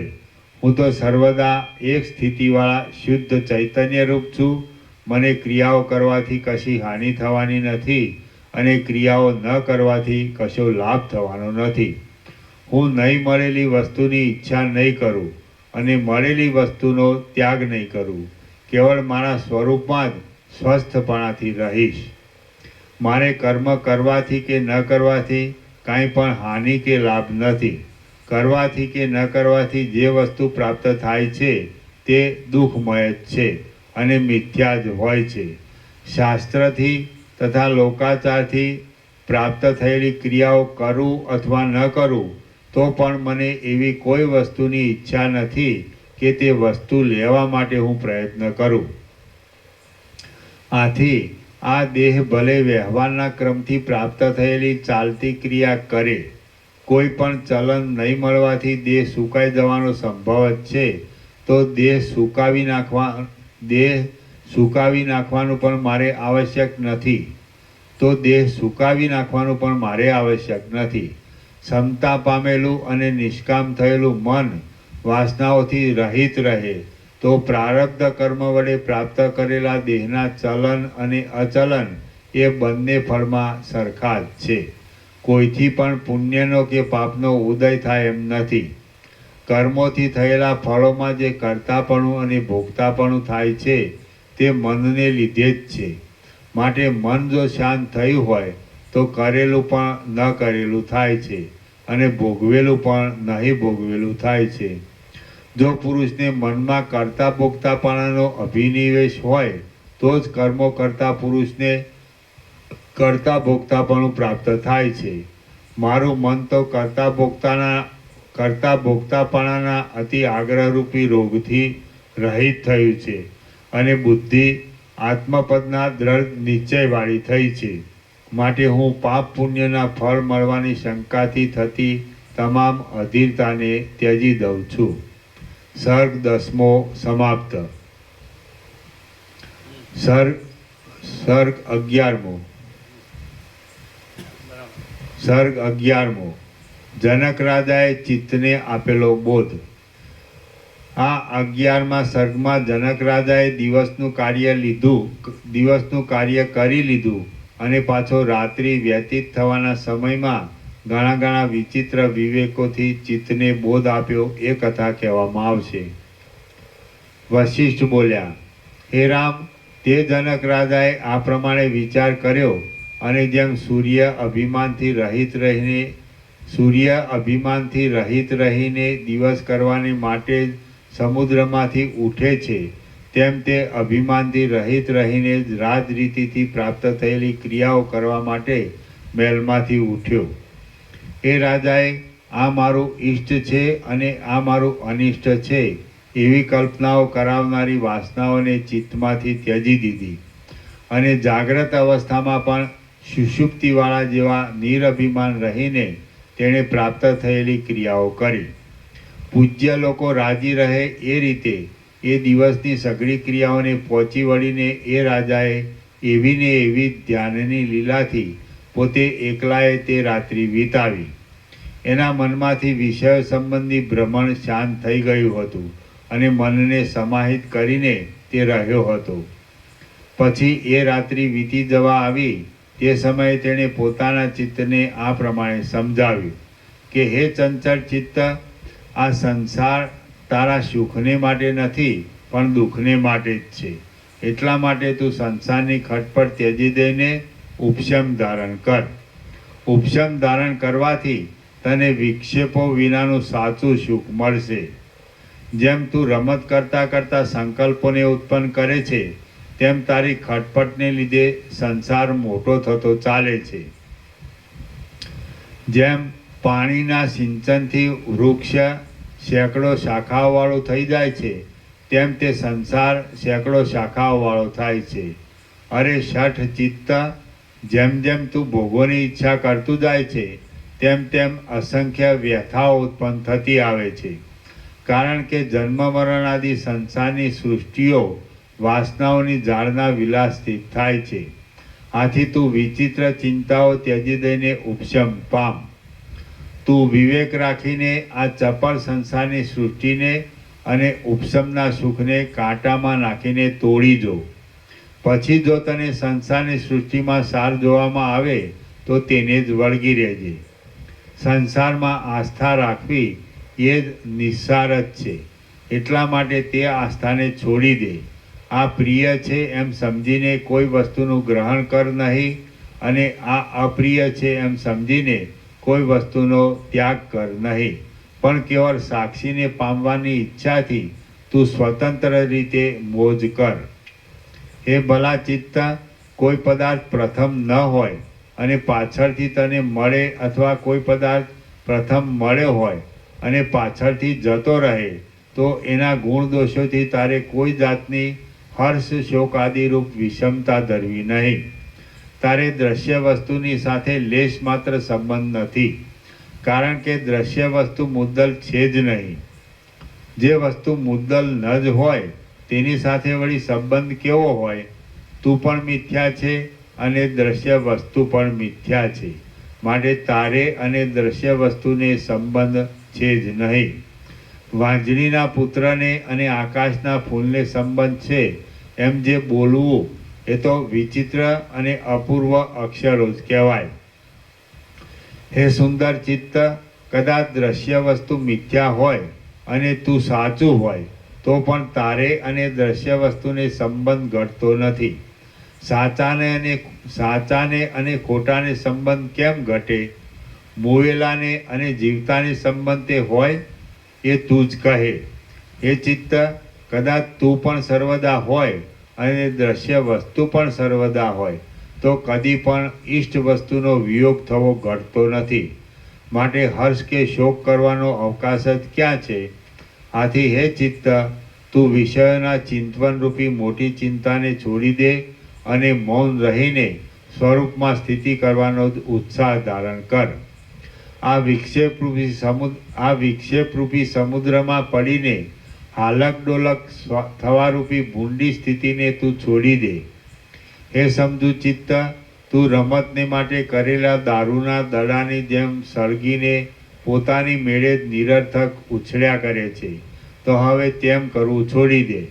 તું મોહરૂપી મેલને પ્રાપ્ત થઈને અભાગ્યું થા નહીં.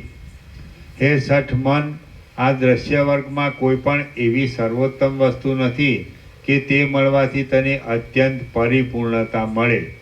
આથી વૈરાગ્ય આદિના બળથી ઘણી ધીરજ રાખીને અને પરબ્રહ્મનો આશ્રય કરીને તું તારી ચંચળતાને ત્યજી દે. શ્રી યોગ વાસિષ્ઠ મહારામાયણમાં ઉપશમ પ્રકરણનો ચિત્તાનું શાસન નામનો સર્ગ 11મો સમાપ્ત. ઓમ ઓમ ઓમ. પ્રસાદ આપી દો. પ્રસાદ આપી દો.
પંખો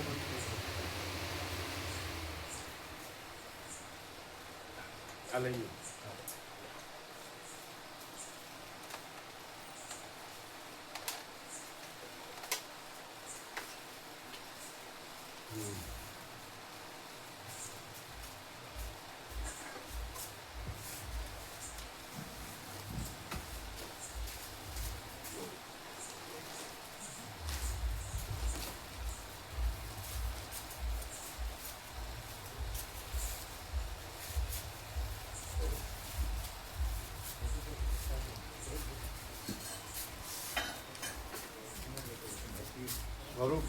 સંપૂર્ણ કેટલું બધું ચોખ્ખું છે.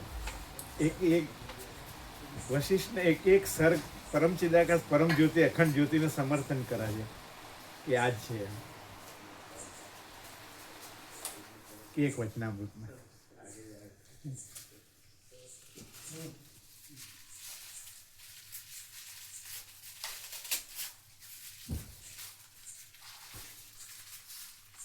એટલે તમે ધારો કે રાતે રહ્યા હોય તે લોકો સવારે નાસ્તો લઈને જાય, તમે કેવી રીતે ગણો? એટલે રાત્રે પ્રસાદ લે તો 100 અને સવારે નાસ્તો લે તો 50, એમ 150 લઈએ. અને સવારે એક જ વાર લે તો 50 લઈએ.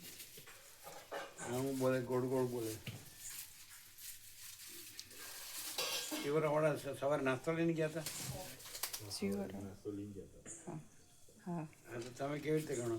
એટલે રાત્રિના 100 અને સવારના 50, એમ 150 લેખે 4 ભાવિકોની 600 સેવા, એવી રીતે. એ બરોબર છે એમ? 0-0 બરોબર છે? હા, એ બરોબર છે. હા, એ તો બરોબર છે. હા, આ આનંદ પ્રભુની સેવામાં આવ્યા અને આપણે કહ્યું, અથવા અહીં આગળ સાંભળવા સવારે આવ્યા ને જતા રહેવાના હોય ને પહેલા પ્રભુ યા બિપિન પ્રભુ એ લોકો પ્રસાદ લે તો એ ગણવાની જરૂર નહીં. હા પ્રભુ. આપણે વસ્ત્રાલ વાળાને એવા ઘણી વાર નથી લીધા, પણ વસ્ત્રાલ થી આવે ને પ્રભુ જેમને કહે ને કે તમે લઈ લો, દૂર થી આવે હવે એની ક્યાં એમને વાત નથી છે? લેતા.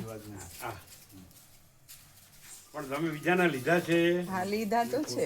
એ બચાવ કરે છે. પેલું વસ્ત્રાળ વાળાની વાત કરે છે. જો પેલું ઢાંકે છે, જે બધાની મિસ્ટેક છે ઢાંકે છે, એ વાત નથી કરતા. એટલે સવારે તત્વબોધમાં આવ્યા હોય તો એ ચા નાસ્તો લે તો એનું ન લેવાય. ના લે. હા, એટલે ક્યાં ભાઈ લઈને જજો તો એ એના માટે આયા નહીં. તત્વબોધ લીધો ને કહ્યું હા, અને સેવા તો હોય જ. હા હા, બધાની અચ્છા. રેગ્યુલર રહેતા હોય નહીં. ન હોય તો આગ્રહ નહીં કરવાનો, હા પણ આપણે તો વધારે બનાવવાનું જ છે, હા. એટલે હોય જ. હા, હોય છે. હા, માન લો કે એમને જતા રહ્યા તો પછી એ સેવાની છે, લાવો તમે સેવા. જો એ સમજ્યા જ ને અમે શું કહીએ હા, છીએ. સમજે. અને એ પ્રસાદ તો રહ્યો જ નહીં એમ. હા, તો લાવો એની સેવા લાવો. લ્યો, હા, એ વયા ગયા તો. અરે માનો પણ અખૂટ ભંડાર છે. હે, બરોબર. અને આવું આખા પ્રકાશનું આમ આખું શુદ્ધ, સંપૂર્ણ શુદ્ધ વાતાવરણ મળ્યું છે, તો એમાં આમ સરળતા હોય છે, સહજતા હોય છે, એક બધો યથાર્થ હોવો જોઈએ, સમ્યક હોવો જોઈએ. બધું પછી એમાં અગણમ બગણમ ન હોય. પછી તમારે થોડા દિવસ અહીંયા રહેવું, થોડા દિવસ ત્યાં રહેવું, પછી વળી પાછું તમારું કરવું, એવું કેવી રીતે? એવું ને આપણે જેમ તેમ જીવ્યા એટલે પછી એકદમ ચોખ્ખા વાતાવરણમાં, ભગવાનના ચોખ્ખા વાતાવરણમાં પછી જો આપણે સમ્યક યથાર્થ સમ્યક.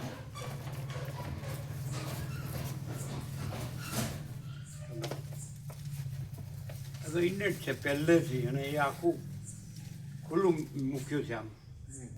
એમાં પછી બીજું આપણા સંકુચિત ભ્રાંતિ, વિપરીત ભ્રાંતિના બધું લાવવાની ક્યાં જરૂર? સહજ છે. વિવેક કેમ કરવો પડે છે? એટલે જ કરવો પડે છે. નહીં તો વિવેક કરવાની શું છે? તમને ક્યાં બુદ્ધિ નથી, પણ તમને એ ખબર નથી પડતી. તમને એમ થાય હું બધું જાણું છું. શબ્દોથી તમે બ્રહ્મ શબ્દ જાણો, પરમાત્મા શબ્દ જાણ્યો, એ કાંઈ જાણ્યું નથી. શું કહે? પણ બધું સમાન, બધું બસ આમાં પરમાકાશ જ છે, બીજું કંઈ છે જ નહીં, બીજું કંઈ થતું જ નથી. અને એ પરમ આકાશ છે, એ જ પરમ પ્રકાશ છે, પરમ આનંદ છે, પરમ શાંતિ છે, એ જ છે. બસ બધું એ જ છે. એટલે એવી રીતે બધું છે કે નહીં?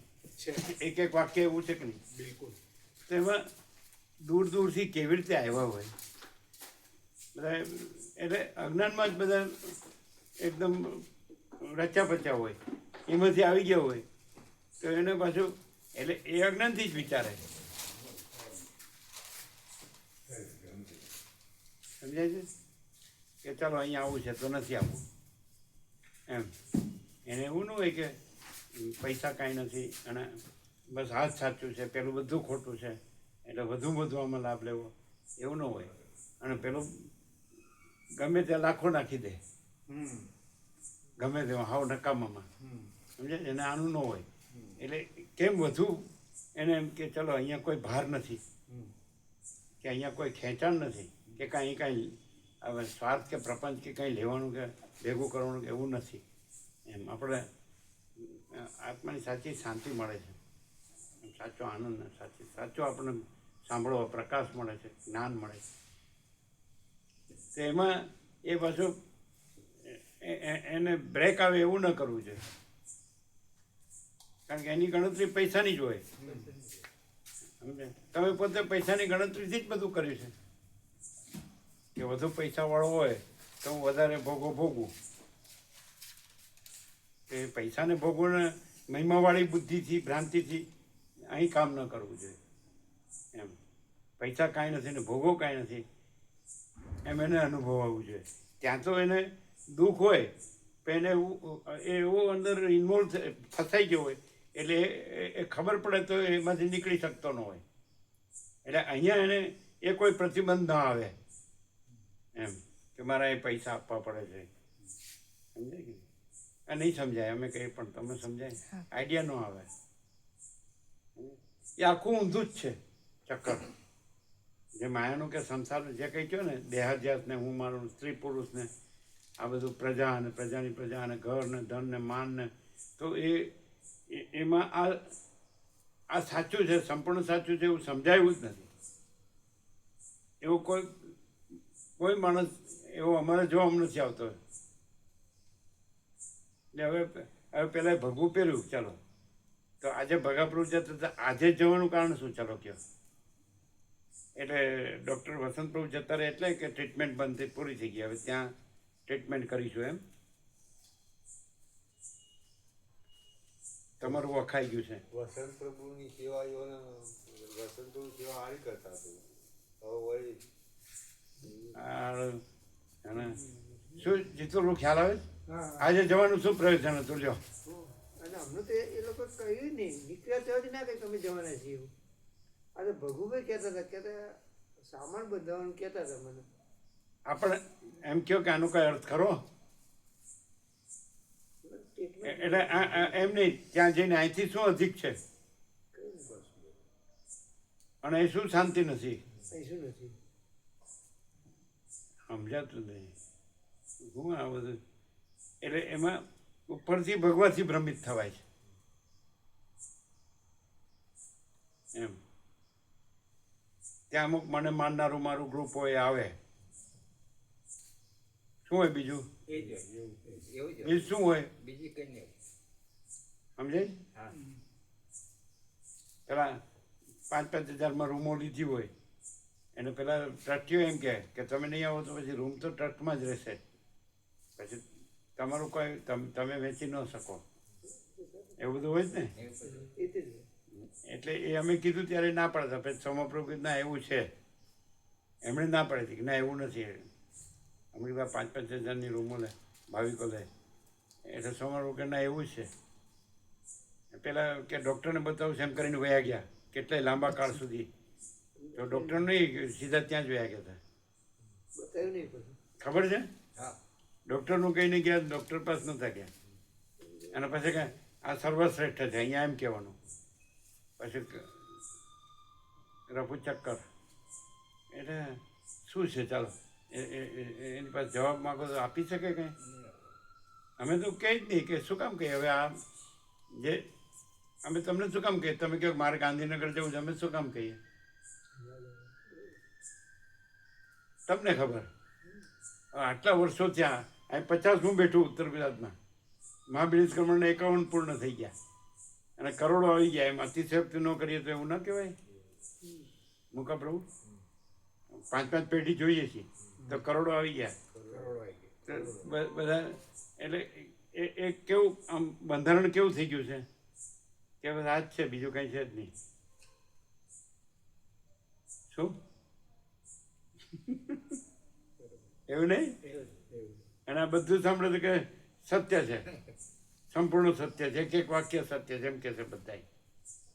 પણ ખરેખર એમ હોય તો અહીંયા કોઈ તકલીફ છે? તકલીફ છે કોઈ? કઈ વાતે તકલીફ છે, કઈ વાતે શાંતિ નથી? તો અહીં ને ત્યાં ને બધું શું છે? અશાંતિ ને એ જ તકલીફ છે.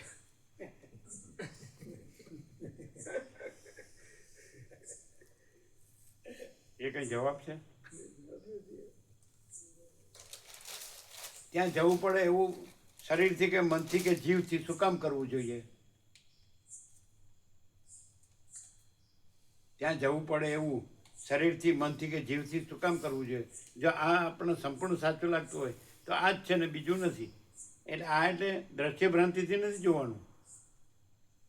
પરમાકાશ જે તમે કહેતા હોય, મહાચિદાકાશ કહો કે પરમ ચિદાકાશ, પરમ જ્યોતિ, અખંડ જ્યોતિ, કાંઈ પણ કયો કે ન કયો, પણ એનો ઉઘાડ થાય જ છે, પ્રકાશ થાય કે જે સાક્ષીથી સિદ્ધ ગીતામાં કહ્યું જે પ્રકાશથી તે બધા આ કાંઈ નથી એવો ભાસ થાય છે, પણ એ ભાસ એમાં કાંઈ નથી, એ પ્રકાશ જ છે.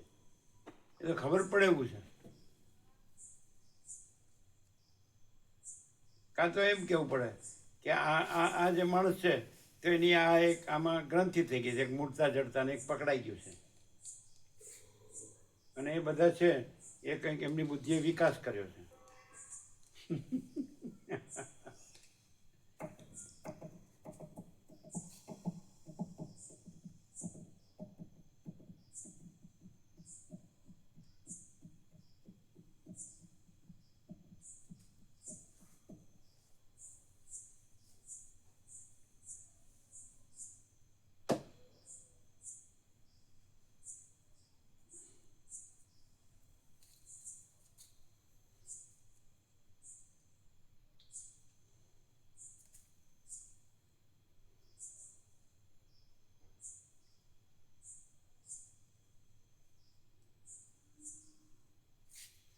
હવે આ વસ્તુ અમે કોઈને ગળે ઉતારી શકીએ એવું નથી, અમને ખબર છે, પણ અમે તો જે છીએ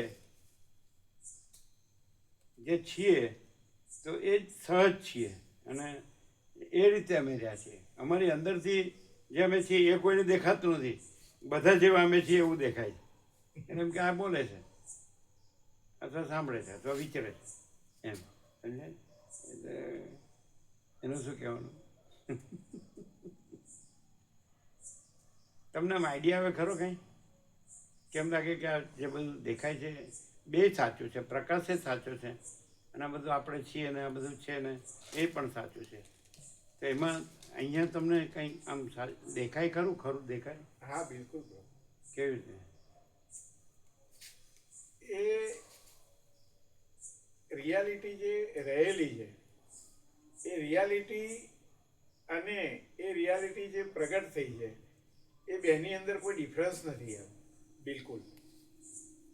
એ પ્રકાશ ભલે ભાસ રૂપે દેખાતું હોય પણ એ પ્રકાશ જ છે, અને એના માટે એવા હજારો દાખલાઓ છે એમ કે જે સિદ્ધ કરી દે છે કે આ પ્રકાશ જ છે એમ. નથી એક ધર્મ નથી પ્રભુ, પ્રભુ પાંચ નથી એ ધર્મ નથી. તમે શું કહો છો બીજું? એ સિદ્ધ કરી દે છે પ્રભુ કે આ પ્રકાશ જ છે એમ. પ્રકાશ પોતે જ પ્રકાશી રહ્યો છે, એ પહેલેથી ઇનેટ છે એમ, તો ઇનેટ જ છે એમ. એવું અંદરથી એમ એમ અચાનક એમ થાય કે આવું કોણ કે આ કોઈ ઢીંગલા ઢીંગલી ખરીદવા વેચવાની દુકાન છે કે? ખરીદવા વેચવાની? હા, ખરીદવા વેચવાની દુકાન છે એમ. આખી દુનિયાનું ધન ભેગું કરીને લાવો ને અમને એક દિવાસળી આલો, અમે ના અડાડીએ તો કહેજો કે એમ. એવી જે વસ્તુ હોય નિરપેક્ષ જ છે એમ. તો એ સિદ્ધ કરી દે પ્રભુ એ કે આ સ્વયં પ્રકાશ પોતે પ્રકાશ છે એમ. એટલે કોઈ મનની ભ્રાંતિ કામ આવે એવી નથી એમ. કોઈ કદાચ કરતું હોય તો એની નકામી પડે એમ, કારણ કે જે છે જ એમ. બાકી તો આ એક વચનામૃત જે શાસ્ત્રો, કેટલા કરોડો શાસ્ત્રો લખવા પડ્યા અને મથી રહ્યા છે આજે બી, અને આ એમ કહી દે કે પરમ ચિદાકાશ પરમ જ્યોતિ અખંડ જ્યોતિ, વાત પૂરી. પેલા શું કરોડો શાસ્ત્રો લખવા પડે એમ લખ્યા, આ સમજાવવા જ એમ કે ભાઈ આ પ્રકાશ પોતે જ છે એમ, અધિષ્ઠાન જ છે એમ, બરોબર. એને આ એમને સીધો પ્રકાશ્યો એમ કે ભાઈ આ પ્રકાશ પોતે જ પ્રકાશી રહ્યો છે એમ, એ જ છે ને એના સિવાય કંઈ નથી એમ. અને શાસ્ત્રો બતાવી શક્યા? ના, બતાવી ના શક્યા, તોય ક્લિયર ના કરી શક્યા. આનાથી જો કોઈ માણસ અંદરથી એમ કહે કે હા બરોબર પ્રકાશ પોતે જ પ્રકાશી રહ્યો તો એ ક્લિયર થઈ જાય એમ.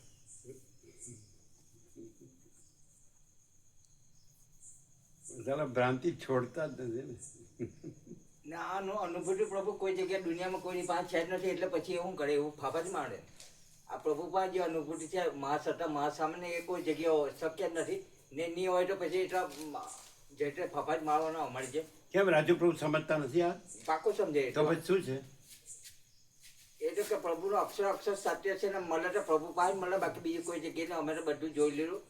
પ્રભુ છેલ્લું એ હવે આપણું શરણ છે. એટલે છોડી દીધું? ના છોડ્યું નથી, એ તો સંજોગે નહીં બને એવું કીધું.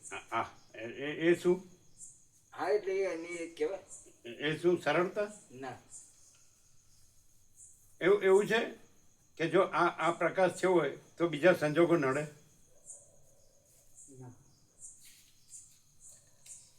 એટલે બે બાજુ બોલવું એ કુટિલતા નથી? એટલા જ. તો તમે તો બે બાજુ બોલો છો. હા એ અમે એને કીધું ને બધું, તમે બંને બાજુ બોલો ને પછી આ ગમે તે એક સ્ટેન્ડ પર આવો એવો. અને વાળા કહે છે પણ એ તો માને જ નહીં ને. એ તો હું જાણું છું બસ, અને હું બરાબર છું. પ્રભુ જોઈ લીધું, મેં જોઈ લીધું. રોજ માત્ર પ્રભુ માટે કોઈ શંકા કે નહીં મળે. પ્રભુ પરમાત્મા છે ને આ બ્રહ્મા વિષ્ણુ મહેશ પ્યાલા છે ને મેન પ્રભુ છે. ચિદાકાશ છે એટલે હવે ચિદાકાશ આ બ્રહ્મા વિષ્ણુ થયો કઈ થાય નહીં. હવે આપણી એક જ આશા જ પ્રભુ એવું કહે છે. તો મેં કહું તમે છે જ નહીં પછી હાની આશા નહીં સર. તમે કોઈ અકૃપા કરી તો કૃપા કરવી પડે એવું કંઈ પ્રભુ વારંવાર કહે છે. કૃપા અકૃપા હોય તો કૃપાની જરૂર પડે. ભાઈ જે છે તે જ છે, પછી તમે આ કેમ જીત કર્યા કરો?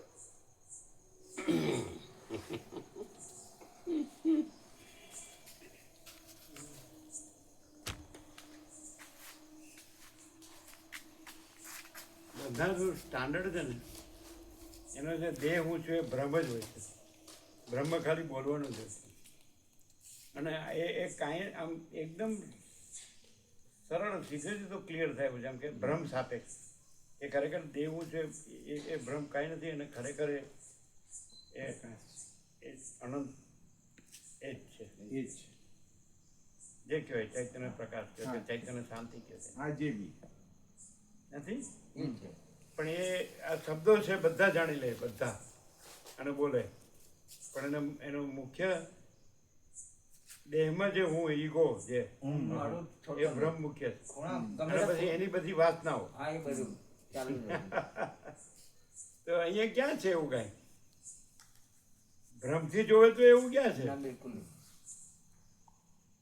અને ભ્રમથી એને બધું કર્યું છે એમાંય ખબર છે કે બધો દાટ જ વાળ્યો છે, ખતમ જ થયો છે, અને તો પછી એ જ ચાલુ છે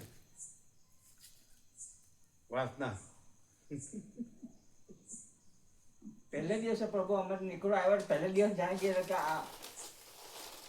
આમ સત્યમ આ કોઈ સામાન્ય વ્યક્તિ નથી કે કોઈ દેવ કે એવું નથી. આટલું જે કોન્ફિડન્સનો પ્રભુને હતો ને પહેલે દિવસે અંદર થઈ ગયું કે આ દિવ્ય અલૌકિક મૂર્તિ છે, કોઈ ચેતનની મૂર્તિ એવું અંદર થઈ ગયું કે આ ભગવાનનો હોય તો બી આટલી કોન્ફિડન્સ કોઈ વાત કરે ને. એ પણ અમે જોઈએ છીએ કે પ્રભુ આ સત્તા સ્વામીને હોય તો બાકી બીજાને કોઈ કામ જ નથી. એ બધા ફોટા ફાફા માગે અંદર ડરને અમારી જેમ ભય શોકનો સમ ભરેલો એટલે પછી પોતે ચપલો ચડેલા લોકોને ચડાવે ને. આખી દુનિયામાં એવું છે. પ્રભુ જેવું નિરાંત શાંતિ કે આટલું નિર્ભર પણ અમે કોઈ જગ્યાએ જોયું ને, શાસ્ત્રોમાં પણ જોયું નથી પ્રભુ. આ વિવેકાનંદ બી એવું કહેતા ને કે લોક કલ્યાણ કરું તો પછી એને ખખડાવે એક દિવસ રામકૃષ્ણ કે તું બે સામે મને એમ કે બધું કલ્યાણ કરી દેવાનું. હવે બધામાં જે છે એમાં તાત્પર્ય શું હોય છે ને અહીંયા તાત્પર્ય શું છે? એ જ છે ને નથી જ્યાં બધી બધા જગ્યાએ શાસ્ત્ર ગુરુઓમાં જે અવતારો કે પૈગંબરો કે જગત ગુરુ કે ઈશ્વર સાક્ષાત્કારી કે આત્મ સાક્ષાત્કારી કે સમ્યક પ્રબુદ્ધ કે નિર્વિકલ્પ સમાધિ સિદ્ધ કે કોઈ પણ ઉપદેશો ગુરુ કથાકાર ઉપદેશો, તો ત્યાં તાત્પર્ય શું હોય છે અને અહીં તાત્પર્ય શું છે? કેમ કે હું દેહ બ્રહ્મ છું એમ, અને એ આગળ જે પરમ ચિદાકાશ પ્રકાશ છે એ પ્રકાશ પોતે પ્રકાશી રહ્યો છે એમ.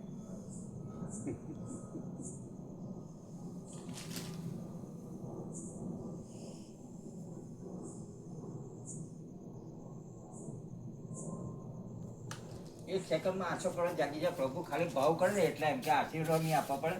પેલો ભાઈ એવું કે એક સેકન્ડમાં 800 કરોડ જાગી જાય, પોતાના પરંપરામાં પૂર્ણ વિશ્રામ થઈ જાય. કોણ કે?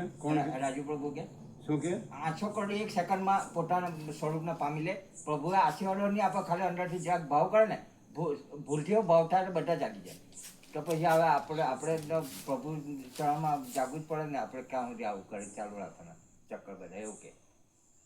એટલે એનો અર્થ એમ કે પરમ ચિદાકાશ પરમ જ્યોતિ અખંડ જ્યોતિ છે, એની અંદર એવો ભ્રમ છે કે આ ભ્રમવાળી સૃષ્ટિ હા, છે, એ નથી. અને એ કૃપા કરે ને આશીર્વાદ કરે ને પછી આ બધા જાગીને પરમ ચિદાકાશ થઈ જાય એમ, એવું પરમ ચિદાકાશમાં હા, એટલે થાય છે. ખોટા ટોક કરતો છે. અમે કીધું કે એવું નહીં ચાલે. ગમે તે એક વાત પડાવે.